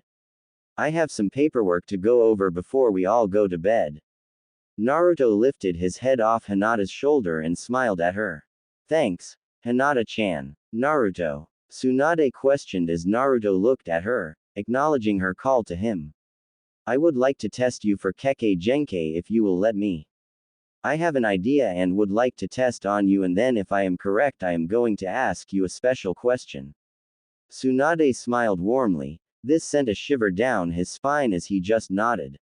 Hey Obasan. Naruto called as he cleared his mouth of food. Yes Naruto-kun, what do you need? Tsunade asked as she continued to read the reports on the desk. You mentioned breeding purposes and Uchiha in the same sentence. What were you talking about? Naruto asked. Tsunade sighed. Well, I was talking about the 3 patients that Orochimaru abandoned here. One of them is an Uchiha, she is 17. Orochimaru planned to use her to make baby Uchiha. I have not figured out why he left her here as all 3 nearly died from neglect. That's terrible Tsunade Shisho. That is what Cloud might have planned for me if their attempt to abduct me had succeeded. Hinata stated as she continued to eat her snack. Naruto paled. Why would you use women to just make babies? Hinata giggled as Naruto's statement and Tsunade burst out laughing. What? Naruto asked innocently. Did you miss out on the education course? Tsunade asked Naruto. Well, I was able to sneak in after the course and look at the books, but I was caught after I was able to learn about the female organ placement in and on the female body. There was a lot I didn't understand. Also, the teacher told me, don't worry, demon, you will never need what was in this course anyway. Tsunade and Hinata were appalled at the brazen approach the teachers had towards Naruto's education. Tsunade opened a book and flipped through some pages pointed to a picture. What is that? Naruto looked at the picture and saw where she was pointing. That is the uterus. Tsunade moved her finger. The vagina. Again Tsunade moved her finger. That would be the right ovary. Well, you have a handle on at least some of the plumbing. What are the purposes of each of the organs I pointed to? Tsunade asked as Hinata turned as red as a tomato. Naruto shook his head. I don't have a clue. Tsunade slapped her head and then shook it. I might just put out a call to Anko to teach you. If Hinata doesn't mind. What? Naruto screamed and then coughed. Why would you want that crazy lady to teach me anything? Especially anything doing with female internal organs? Naruto asked with fear etched in his face.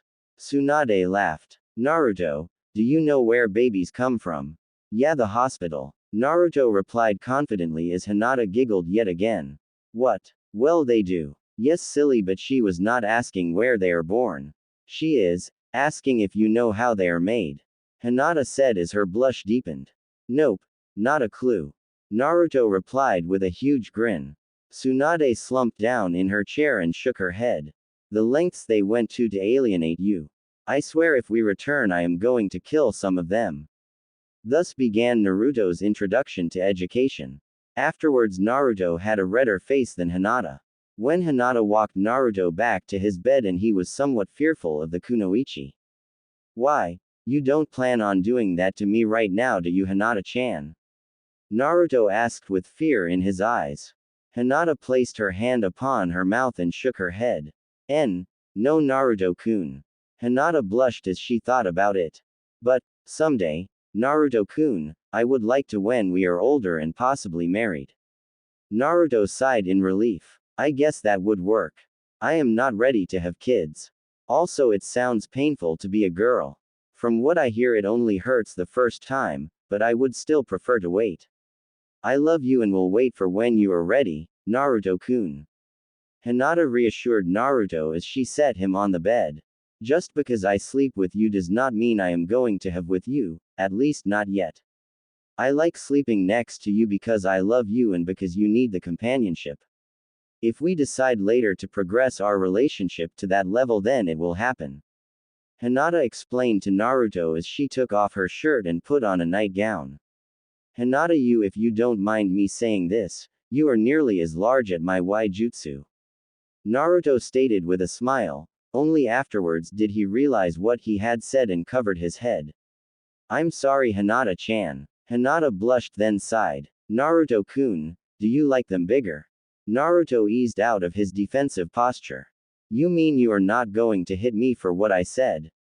Hinata shook her head. No, Naruto-kun, I was just asking if you had a preference for sizes. I have always felt self-conscious about my appearance and my large size for my age. Most Hyuga women were smaller than I am when they were my age. So I don't feel like I am pretty according to clan traditions. Hinata said as she lowered her head. Naruto lifted her face by her chin, and smiled. The size does not matter to me. I will explain what initially attracted me to Sakura and how my feelings for you have been changing over time. Naruto offered as Hinata sat down beside him on the bed. Well, as you know, Sakura has a flat chest, so that is not a deciding factor for me. I saw her when I was younger and she was nice to me, at least at first. She played with me while others did not. When I heard that boys were supposed to like girls, I decided I liked Sakura because she had been nice to me. This carried over through the years, but she was all I knew. So I began to think I loved her because I hoped she would be nice to me again. Things went south when she became fixated on another guy, Sasuke, but I didn't know it at the time. Naruto sighed and continued. Sakura soon after that became increasingly mean to me, but I thought it was something I had done, so I tried my best to do whatever she wanted. You could say that I got used to the hitting and insults. Part of me wanted her to be nice to me again. I longed for it so badly that I didn't care what it took to get her to like me again, I would do it. You could say I had tunnel vision when it came to Sakura. Naruto sighed again as Hinata rubbed his back. You know, she agreed to a date with me the night Tem ran away. She was totally out of it, but it made me so happy that she was giving me attention again that I didn't care. Naruto sighed yet again. I sort of figured I didn't have any chance with her when she came crying to the gates when we left to go get Tem. She begged me to bring him back. It was then that I understood that she loved him and not me. I had little to no chance to have her as a girlfriend and only slight chance to have her as a good friend. Hinata looked into Naruto's eyes, which held such sadness, loneliness, and a slight edge of bitterness. I can tell you that I have absolutely no clue what love is. I never knew what it was like to have a mother or a father. The villagers would either insult me or just turn their backs on me. Hinata embraced Naruto in a gentle hug. Oh, Naruto-kun, it is okay. I am here for you. Naruto sniffled and chuckled slightly. That brings me to you, the one I overlooked. I am truly sorry that I didn't see you sooner. I sort of get hard-headed when I want something and ignore anything else till I get what I am after. In this case, we might have gotten what we were after sooner rather than later. I am sorry that I hurt you by not acknowledging your affection for me. Naruto tightened his embrace. I am so sorry. Hinata shook her head into Naruto's shoulder. It is okay, Naruto-kun. I was not brave enough to talk to you and you were blinded by your need to be seen. It was my fault by not being strong enough to come forward and speak to you. Citrus warning. Suddenly, Naruto got a look of confusion and curiosity on his face, while his blush deepened. Hinata-chan, Obasan told us about the reproductive system, but she never mentioned why girls are considered a part of it. Can you tell me why they are a part of it?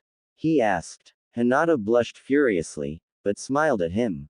You know that babies are born without teeth, right? She asked, then continued, a woman who has just had a baby, or who is into the later stages of her pregnancy can produce what's called mother's milk, from their which comes out of her nipples. Babies feed off of this milk for the first few months of their lives, and the time in which a mother feeds her baby this way is a part of the process called bonding. Naruto's face changed into one of sadness. I'm guessing I never got the chance to do the whole bonding thing with my mother, he said glumly. Hinata frowned. No, I guess not, she said, then added, that might be why you were one of the shortest people in our class. Bonding and being fed properly by one's mother is essential to growing up properly. Naruto looked to Hinata. Hinata-chan, is it only possible for a person to bond with their mother? He asked, then said, I don't mean to be perverted, but I kind of want to bond with somebody, and, well, could the two of us bond? Hinata smiled warmly at him. There are many forms of bonding, Naruto-kun. Not all of them are the bonding between a mother and her baby. She explained, then continued, however, I would feel very privileged to give you your first meal of mother's milk. Naruto gave Hinata a confused look. I thought you said a woman can only make this milk when they have a baby. So how are you? He trailed off as Hinata pulled off her nightgown and bra, made a few hand seals, and said, this technique comes in handy when babysitting a newborn. Naruto-kun, I know you've never felt the love of a mother, but I can at least try and give you an example of what it feels like. Naruto blushed as Hinata sat down on the bed next to him and pulled him close. Just on one of my nipples, or we can just cuddle if you want. Hinata said. Naruto hesitantly put his mouth over one of her nipples, and began ing. Hinata hummed softly as she rubbed his back, and pulled him into her lap. Normally I should be the one in his lap, but it would be too difficult to do this if that were how we were positioned. She thought to herself, then blushed and asked, does it taste all right? Naruto, without pulling away, nodded slightly. To Hinata's surprise, he was crying if only a little bit. What's wrong, Naruto-kun? She asked, worried. Naruto frowned. I've always dreamt of being held by a woman who could have been my mother, but whenever I wake up from that dream, I feel so empty, he said, then held her and continued, I know you can't be a mother figure to me, but, thank you so much for helping me realize what such a thing feels like for real. Hinata smiled. I'm happy too, Naruto-kun, I'm happy to have been able to help you in any way I can, she said, pulling him close and adding, if you ever need something like this again, feel free to ask me. End citrus. That is so sweet. Tsunade's hushed voice carried over to the two young shinobi. They both froze in each other's arms, not sure what to do. Now either you two strip the rest of the way and do the deed or go to sleep. I have things to discuss with both of you tomorrow morning. Your little re-education class on human reproduction put us behind schedule and I need some sleep. So good night, and Naruto, for what it is worth I am sorry things were so bad. If I had known I would have done something sooner. Tsunade's voice trailed off. Naruto put on a huge foxy grin. That is okay, Obasan. That was the past and there is nothing I can do about it. On a brighter note, Hinata-chan here says she loves me. When I figure out what that really means I am going to try to return it to her.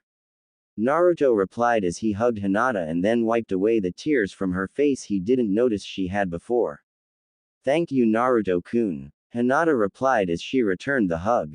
Tsunade smiled fondly. Looks to me like you are already on your way to figuring it out, Naruto.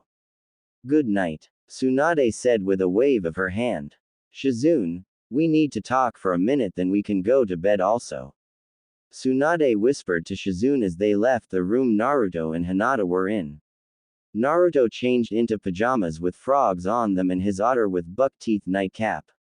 Naruto curled up behind Hinata as they fell quickly asleep. Several miles away, two teenage girls in kimonos were lying in a single sleeping bag near a fire. One was blonde and the other had long brown hair.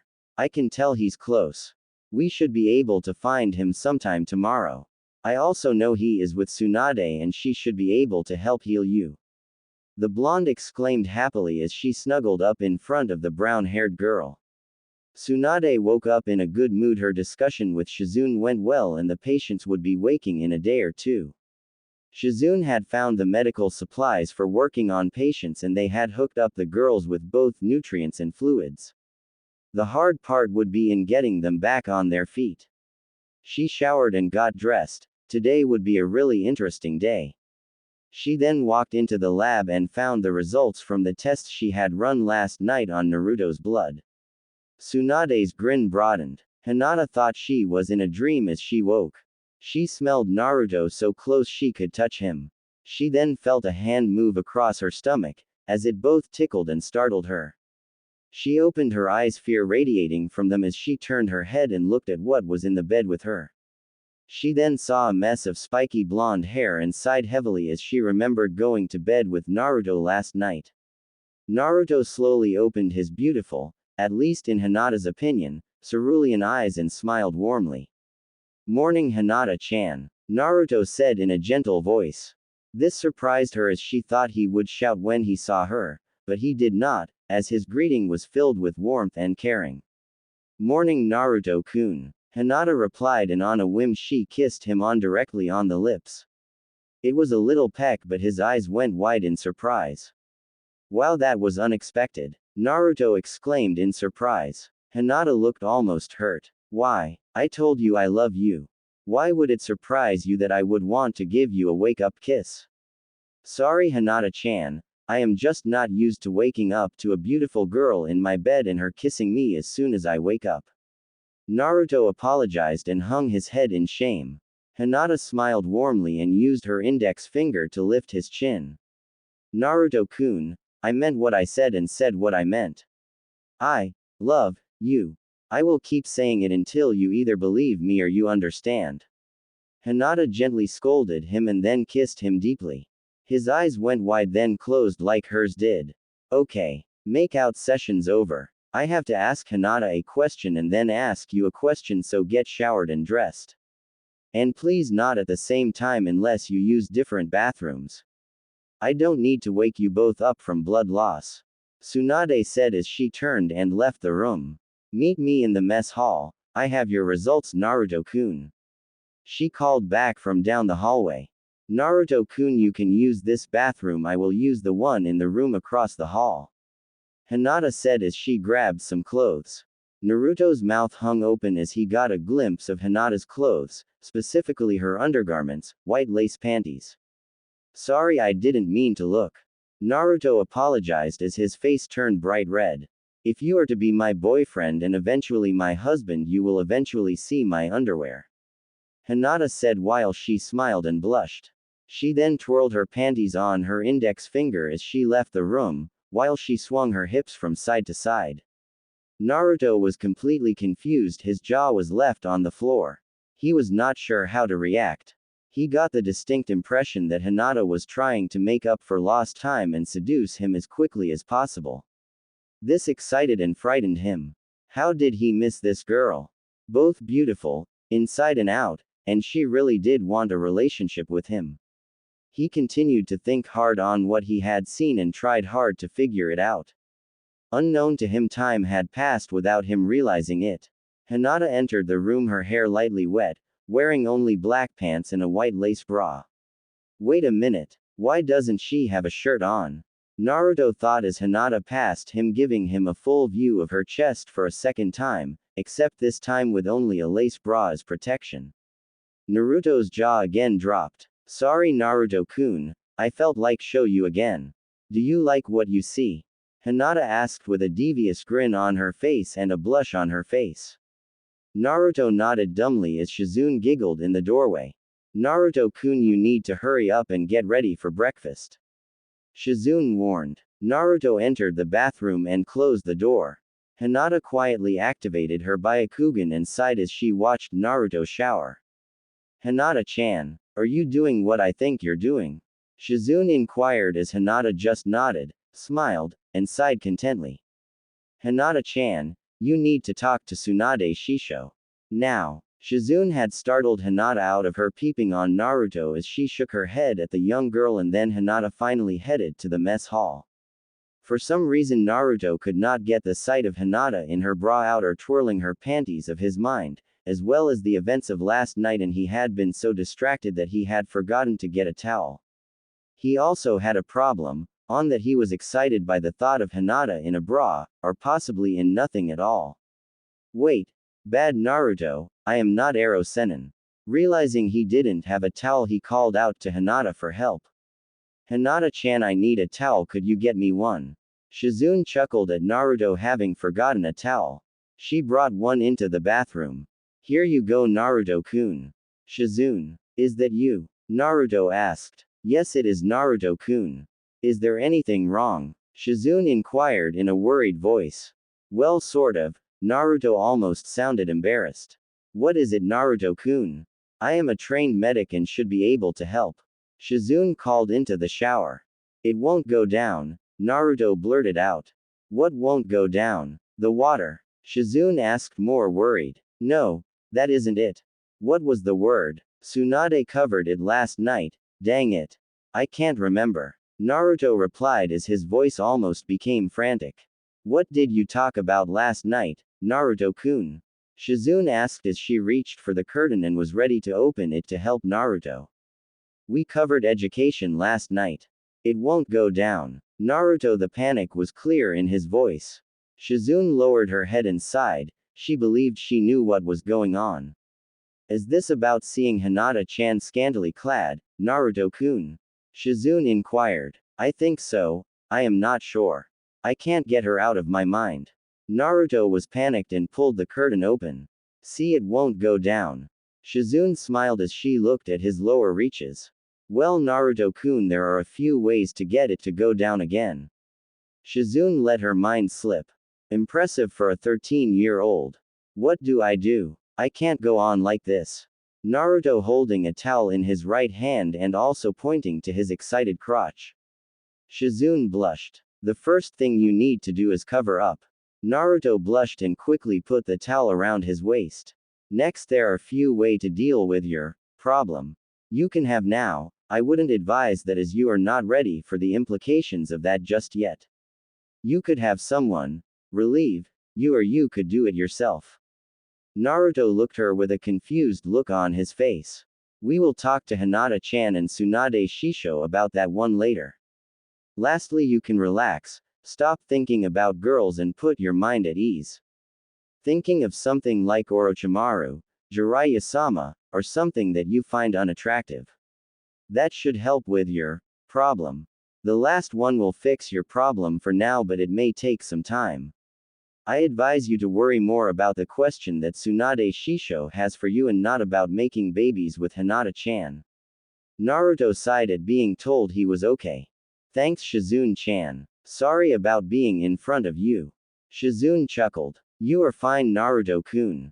I was just surprised that was your problem, would be so easy to diagnose and solve. But we will still have to talk about this, as you will need to learn a way for it not to be a distraction for you. Naruto stepped out with a bulge in his towel and hugged Shizune. Thanks, Shizune-chan. Shizune followed Naruto into the room where she had to catch herself ogling a near child. She needed a boyfriend, and soon. As Naruto got dressed, Shizune blushed slightly. Naruto noticed but did not want to bring this up as he was already embarrassed enough showing off his problem to Shizune. Naruto finished getting dressed and left with Shizune to go to the mess hall. They entered only to see Hinata as she glowed bright red and nodded to Tsunade. Tsunade had a bowl of food ready next to Hinata and pointed to it. Have a seat, Naruto-oi. I have a difficult question for you and hope you will think about it and not make a snap decision. Also take the question seriously, please. Tsunade stated, but a nervous look was in her eyes. Naruto noticed his fear of rejection. He was confused as to why she would have that. Okay, Obasan, out with it. What are your questions? Naruto asked between bites of his breakfast. His eyes darted between Hinata, Shizune and Tsunade. Tsunade took a deep breath and sighed. Well, Naruto, I know you like Hinata-chan here. Tsunade pointed out as Naruto nodded and continued to eat. Tsunade didn't notice as she began to ask her question, but Naruto had begun to take a drink. Naruto, I want you to be the father of my child. Naruto sprayed his drink at the question. He then looked at her like she was completely crazy. Naruto gulped loudly. Right now? What about what Shizune said about not having right now, as it wouldn't be good for me? And what about last night discussions? And what will Hinata-chan think of me as her not being the only girl for me? Naruto slammed his head down on the table, hard. Naruto-kun, are you okay? Hinata asked as she rubbed his back. There is more to the question than you having. You need to hear her out, Naruto-kun. Naruto banged his head against the table a dozen more times before he looked up at Hinata with a quizzical look on his face. Hinata looked at his forehead as the bruise that was there had already begun to fade. Better, Naruto-kun? Hinata asked gently as her hand intertwined with his. He nodded, sighed, and then looked at Tsunade. Naruto, I am not asking for you to have with me. I am reserving that for Hinata, here. Tsunade stated as she pointed at Hinata. I am asking for you donate the components for a baby. Shizune has volunteered to carry the baby. Tsunade saw Naruto begin to ask a question but raised her hand to forestall his possible question. Naruto, I am asking you as there is no one I would rather have raise a child than you. I want to pass on the Mokuten gene. Last night I found out that I did indeed have the gene that my grandfather had. I am asking another member of my clan to help me in producing a child with the gene. Shizune and I believe that it is only active in the males of my family. So I am asking you to help me produce a son or two. There was a reason I made you a cousin instead of my son. For legal reasons, you and I producing a child would be illegal even though we are not related. Tsunade explained until Naruto spoke up with a good question.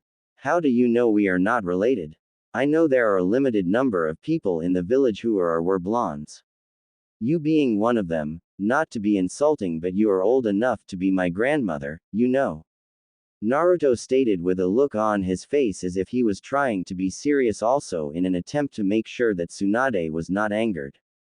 Tsunade smiled and chuckled. You are right, I am old enough to be your grandmother, but I am not. I do know your lineage but cannot tell you just yet. Tsunade again put her hand up. Yes, I know you want to know so that you feel like you were not just abandoned. Just know this, your family loved you, and your pervert godfather still hasn't done enough for you. Tsunade sighed. That said, I want to talk to you about being the father of my child or children. I am not asking for you to do this yet. We want you to grow a few years older first, then you will be ready to both produce a strong child and better able to be a suitable father. You are young and I know this is a lot to ask of you, but if you do this the Senju clan can live again and you will have the status and ranking if returned to Konoha to be able to better deal with the council. So aren't you nearly at an age where you will not be able to produce, what are those again? Eggs. Yeah, eggs. Aren't you at the age where you are not able to produce eggs anymore? Naruto asked with a curious look on his face. Very good, Naruto-kun. I am impressed that you did listen to your lessons last night.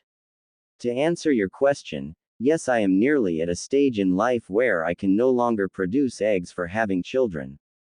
Also, though I will deny it if you tell anyone, I should not carry a child as it would be hard on both the baby and myself. That is why Shizune here has agreed to carry a couple of fertilized eggs to term for us, that is if you agree. Tsunade stated but looked as if she was pleading for Naruto to say yes. Okay Obasan, I agree, but as long as Hinata-chan agrees to it. Naruto bluntly replied. Oh, she likes the idea. She also has offered to help with sperm collection. Tsunade replied teasingly with a devious grin. On that subject, Hinata-chan was spying on our Naruto-kun in the shower. Shizune pointed out as Hinata blushed up a storm. Hinata turned to Naruto and he noticed a smile and a drop of blood at the edge of her nose. It also seems that Naruto is thinking about Hinata-chan. He seemed to have a problem with his thoughts about Hinata-chan. His body was reacting to Hinata-chan's playful attitude. First the twirling her panties and then entering the room topless with nothing other than a bra. Both caused Naruto to have a rising problem that he was not sure how to deal with. I informed him of the various ways to deal with it, but if Hinata-chan continues to tease him, I am not sure he will be able to control himself in her presence. He might either pass out or become too distracted by his thoughts of her that he will not be able to think straight. Shizune reported as both Naruto and Hinata blushed so red that they would have made tomatoes look pale. I see. Tsunade stated as she smiled and folded her hands in front of her. So Naruto, what are your intentions for Hinata-chan here? I know I like her a lot. I just don't know how I should deal with her.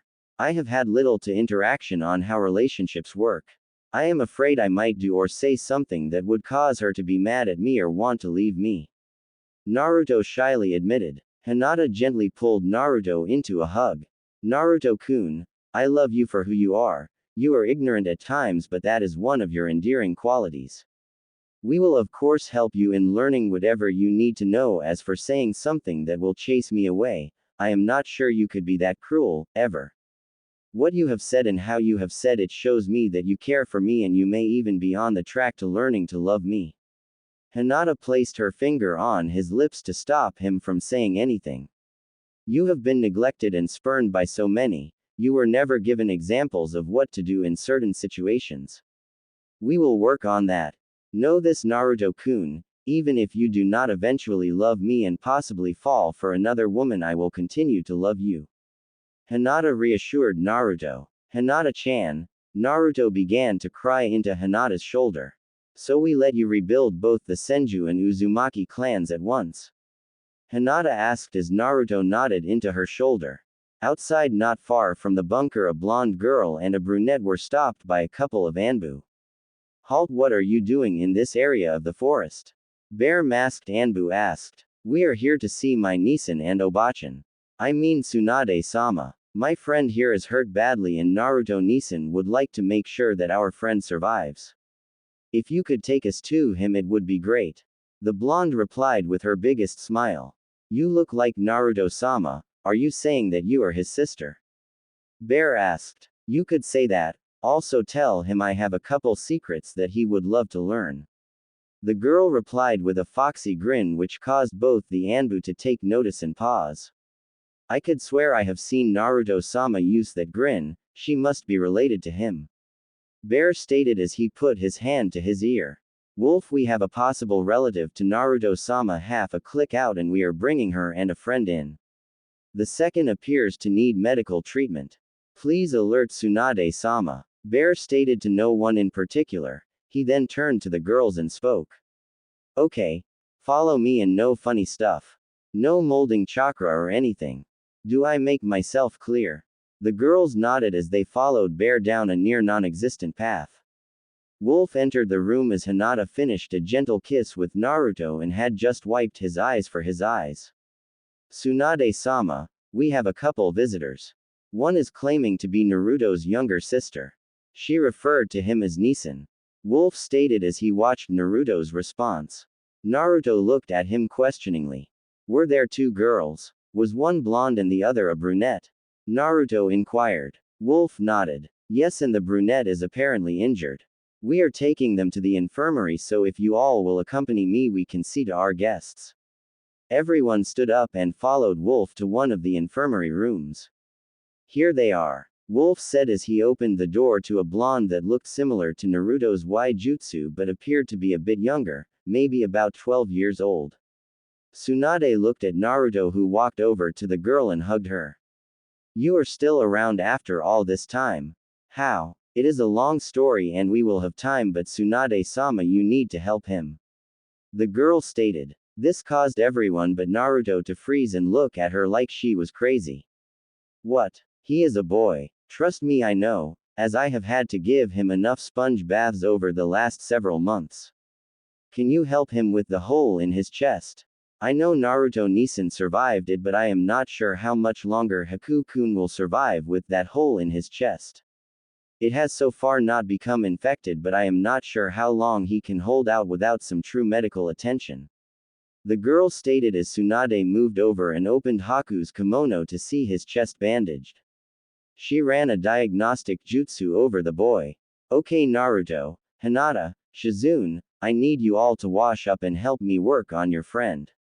I am not sure how he survived this long like this, but it is a miracle. Tsunade ordered as all three moved to the sink in the room and washed up. Shizune moved beside Haku and smiled at the boy. How are you feeling? Haku took a small breath. I am very tired and quite dizzy. The blonde girl and Tsunade both moved to the sink and washed up.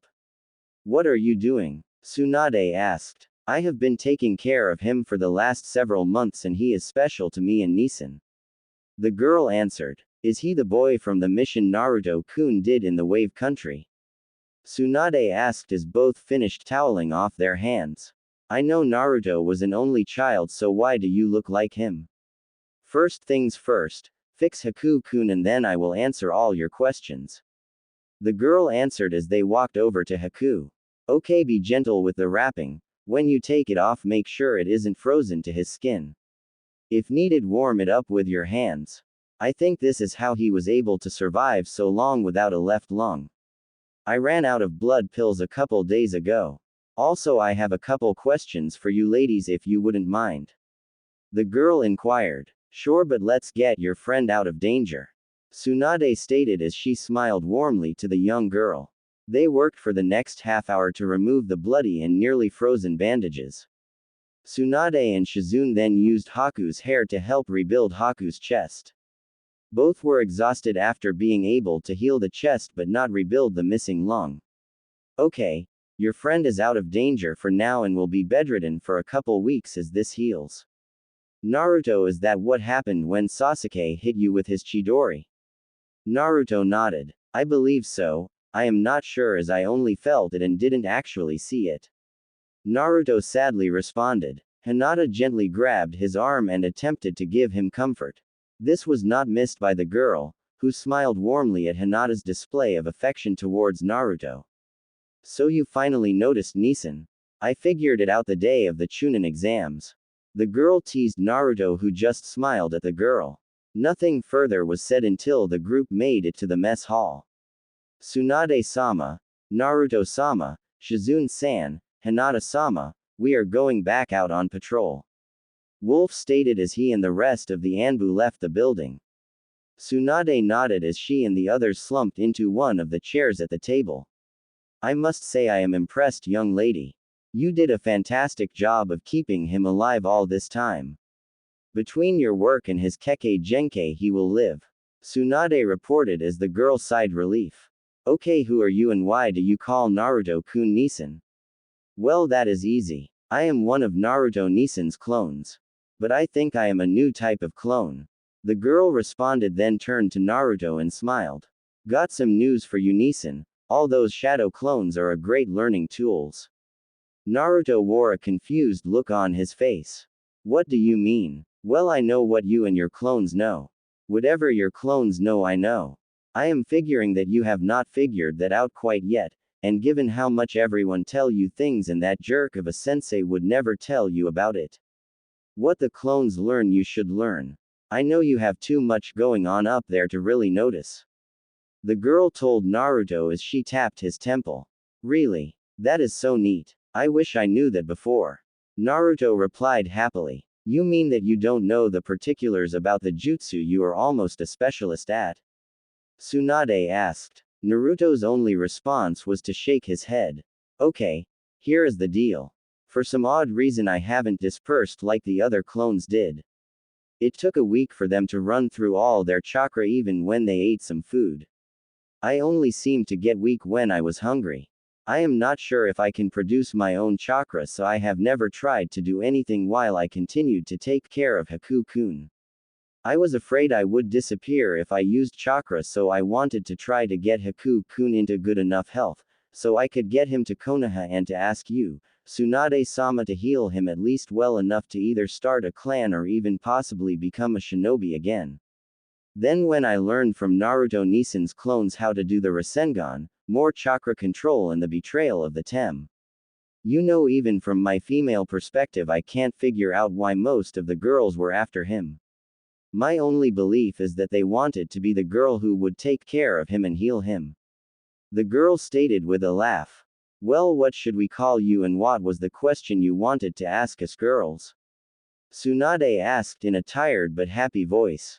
Well, Haku-kun called me Naruko-chan. I liked it, so I guess you can call me Naruko. As for the question, Naruko blushed. Well, I am bleeding down there and don't know how or why I am bleeding. It started last night and I am sure I am not injured, but I am still bleeding. Shizune, take Naruko-chan and help her with dealing with her first cycle. While you girls are at it, run some diagnostic on her. So we can get down to the bottom of this new clone Naruto created. Tsunade stated as she rose and got some coffee from the kitchen.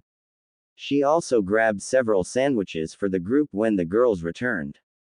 Shizune and Naruko returned a little while later, smiling and a relieved look on their faces, and Naruko was wearing a new kimono.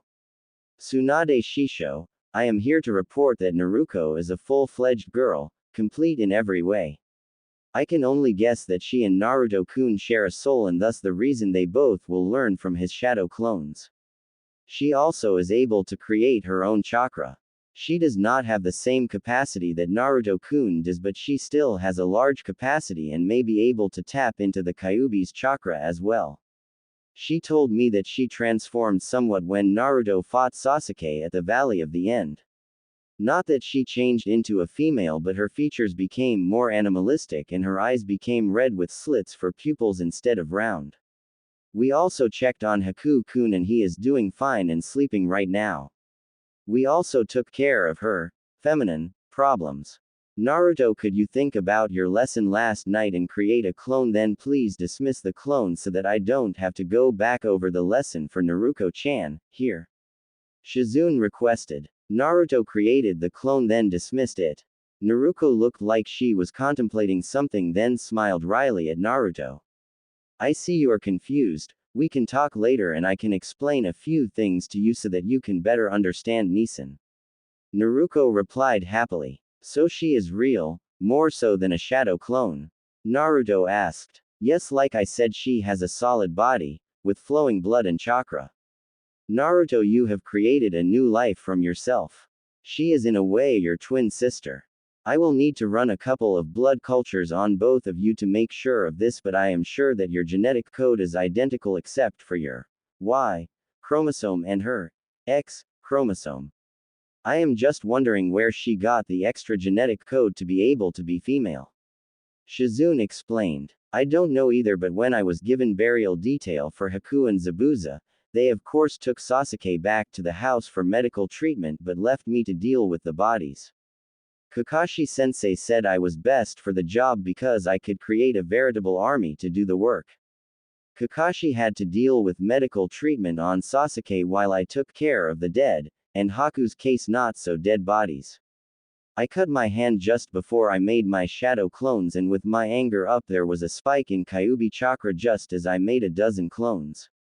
The thing is all but one was male like me and the last one was Naruto here. They all diligently did the work with me until we got ready to bury Haku. Naruto there checked him for a pulse and found a faint one. We did what we could at the time and bandaged him up and tried to limit the blood loss. I also had the clones catch some food and pick some of the wild herbs. Doing this we were able to bring Haku back to some semblance of health, but not that much.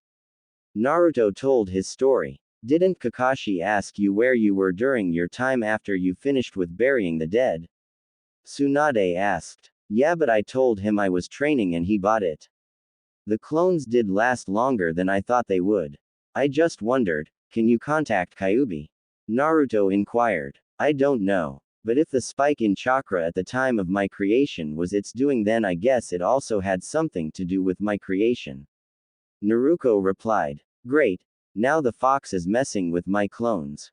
What is it up to? Naruto asked to no one in particular.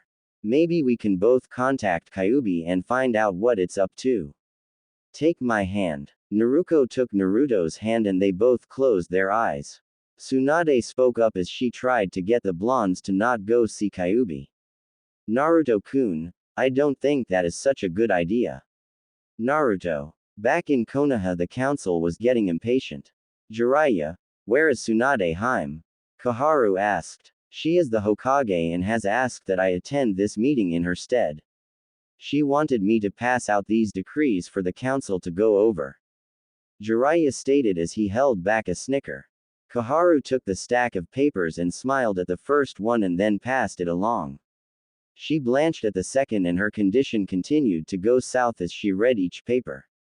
Are these correct? Is she serious? Yes, she is. She was quite specific in finding out the reaction to the council as she has already sent copies to the fire daimyo. Jiraiya responded with a serious smile. I will read each in order. I Tsunade Senju hereby declare that Naruto Uzumaki has agreed with much regret and anger to accept exile. Given that I declare that Naruto Uzumaki will be pardoned for all crimes he is accused of past, present and future. Godaime Hokage. I Tsunade Senju hereby declare that Naruto Uzumaki has finished all requirements for becoming part of the Senju clan. He was officially a provisional member when I returned to take up the position of Hokage. Thus any and all attacks upon Naruto Senju Uzumaki are an attack on the Senju clan. God, I'm Hokage. I Tsunade Senju hereby declare that Naruto Uzumaki shall be a chunin for the village hidden in the leaves.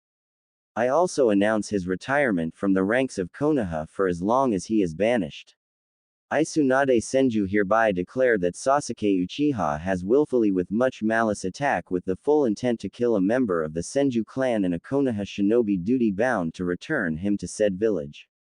Sasuke Uchiha's shinobi status is hereby suspended and cannot be reinstated by the council. He will also serve a minimum of 2 years in prison for his crimes of abandoning the village for a known enemy and for nearly fatally injuring a Konoha shinobi. God, I'm Hokage. I Tsunade Senju hereby declare that Hinata Hyuga shall become my apprentice.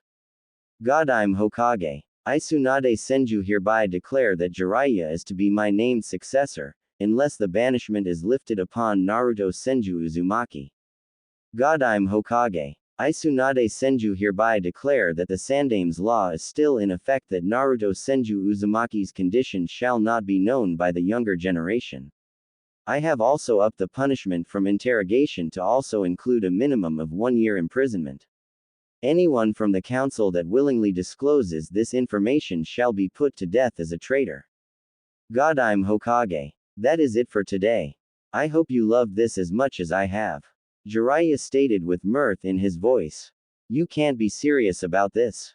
Why would Tsunade-sama want for that demon to become part of her prestigious clan? The Haruno civilian representative asked. Well, have you ever taken any time to meet and talk to the Gaki? Jiraiya asked. No, it is on my daughter's team, and that is more than I can stand. I am glad he is gone. The Haruno replied with much venom in his voice. The Gaki has a way with most people if they just take the time to get to know him. He is not what you think he is. He is much, much more. He is even my apprentice. And before you idiot go running your mouths, listen for a minute. He learned the Rasengan in a month, summoning a boss in less than a month, and the Shadow Clone in only a few hours. Jiraiya explained. That is because he is the demon. The Haruno representative exclaimed. Jiraiya was upon the man in an instant, and raised him by the collar. Are you an expert in seals? The man shook his head to Jiraiya's question. Well, I am. And your precious Uchiha is under the influence of both his own psychosis and has a seal upon him left by my former teammate, Orochimaru. This caused several gasps and flared killing intent from the clan heads. I have examined the seal on Naruto and it is fine, no thanks to Orochimaru, as he had placed a seal over the original during the Chunin exams. I was able to remove it, and the Gaki was able to beat others with his chakra in a mess in the preliminaries. I dare you to beat anyone with your chakra all messed up. I am sorry, Sum, but he was able to beat Kiba Inuzuka without access to the majority of his chakra, and he was in quite a bit of pain also, so if you believe he is still the demon, then I will allow you your stupidity. Also, I would like to take the civilian council to task for having Kakashi take my injured son on a trip looking for Naruto Senju Uzumaki. I want it put in the record that I and my clan are very mad with the council and may join Naruto in his exile. Sum warned. Little do they know that I sent off Hana to find the boy and see what help we can offer to him. That is enough, Sum Haim. We are here to ask Jiraiya why Tsunade Haim is not here. Homura stated. Why do you old farts not call her by her proper title but by her name? Have you no respect for the office she holds? Jiraiya angrily asked. We respect the Hokage and she has up to this point been an adequate one. I am little worried by her decrees about Sasuke though and taking Uzumaki into her clan without permission of the council. Kaharu stated in an annoyed voice. What business is it what the clans do? The council has little to no authority over clan affairs. Hiyashi stated in a slight angered tone. Enough, Hiyashi-san. You will show respect to the elders on the council. Homura yelled angrily. The bulk of the council has come to a couple of decisions. Kaharu started. First, Sasuke Uchiha will become the apprentice of Jiraiya. Jiraiya shook his head with a smirk on his face. Second, to bind Sasuke to the village. He will be married to several girls, yes, arranged marriages. This caused the clan heads to perk up, especially ones with daughters. Sasuke Uchiha is hereby engaged to Sakura Haruno, Ino Yamanaka, Hinata Hyuga, Hana Inuzuka, Mizu Hichigawa, and finally Yakumo Kurama. This caused all the clan heads to stand and begin yelling their protests. Finally, Jiraiya was able to bring the group under control. I think the council has overstepped its bounds. Other than the Hichigawa and Haruno girl, all are either in the heirs of their respective clans. Tying a traitor like Sasuke to all those girls will allow him to have a dagger to the throat of the village. This is not acceptable move from the council. Tsunade and I will take this up with the fire daimyo. Jiraiya stated as his anger began to boil over. I would rather have my daughter married to the exiled boy than the much-hated Uchiha. Hiashi shouted in. Hiashi, again you are out of line. Homura retorted. Out of line? How can I be out of line when you propose to put the whole of the Hyuga under the banner of a traitor who only wants for power and nothing else? Hiashi demanded. He is last member of one of the founding clans of this village. Danzo spoke up. As are the Hyuga, and much bad blood still exists between the two clans. Hiashi retorted. This would be a way of healing that bad blood, Hiashi-san. Koharu replied. Not if my daughter is after another. She has shown no inclination to the traitor. She has shown apathy if not actual anger for what he has done to Uzumaki-san. Hiashi replied. Also, Hana would not be happy with the traitor for what Kiba went through on his mission to retrieve the traitor. Sume added her arguments to Hiashi's against Sasuke. The Akamaiki are also angered at the Uchiha, specifically Sasuke. Shuza stated as he slammed his hand on the table. The Yamanaka as allies of the Akamaiki and Nara also add their protest to this situation. As I can see it, the council is pitting the clans against the civilians.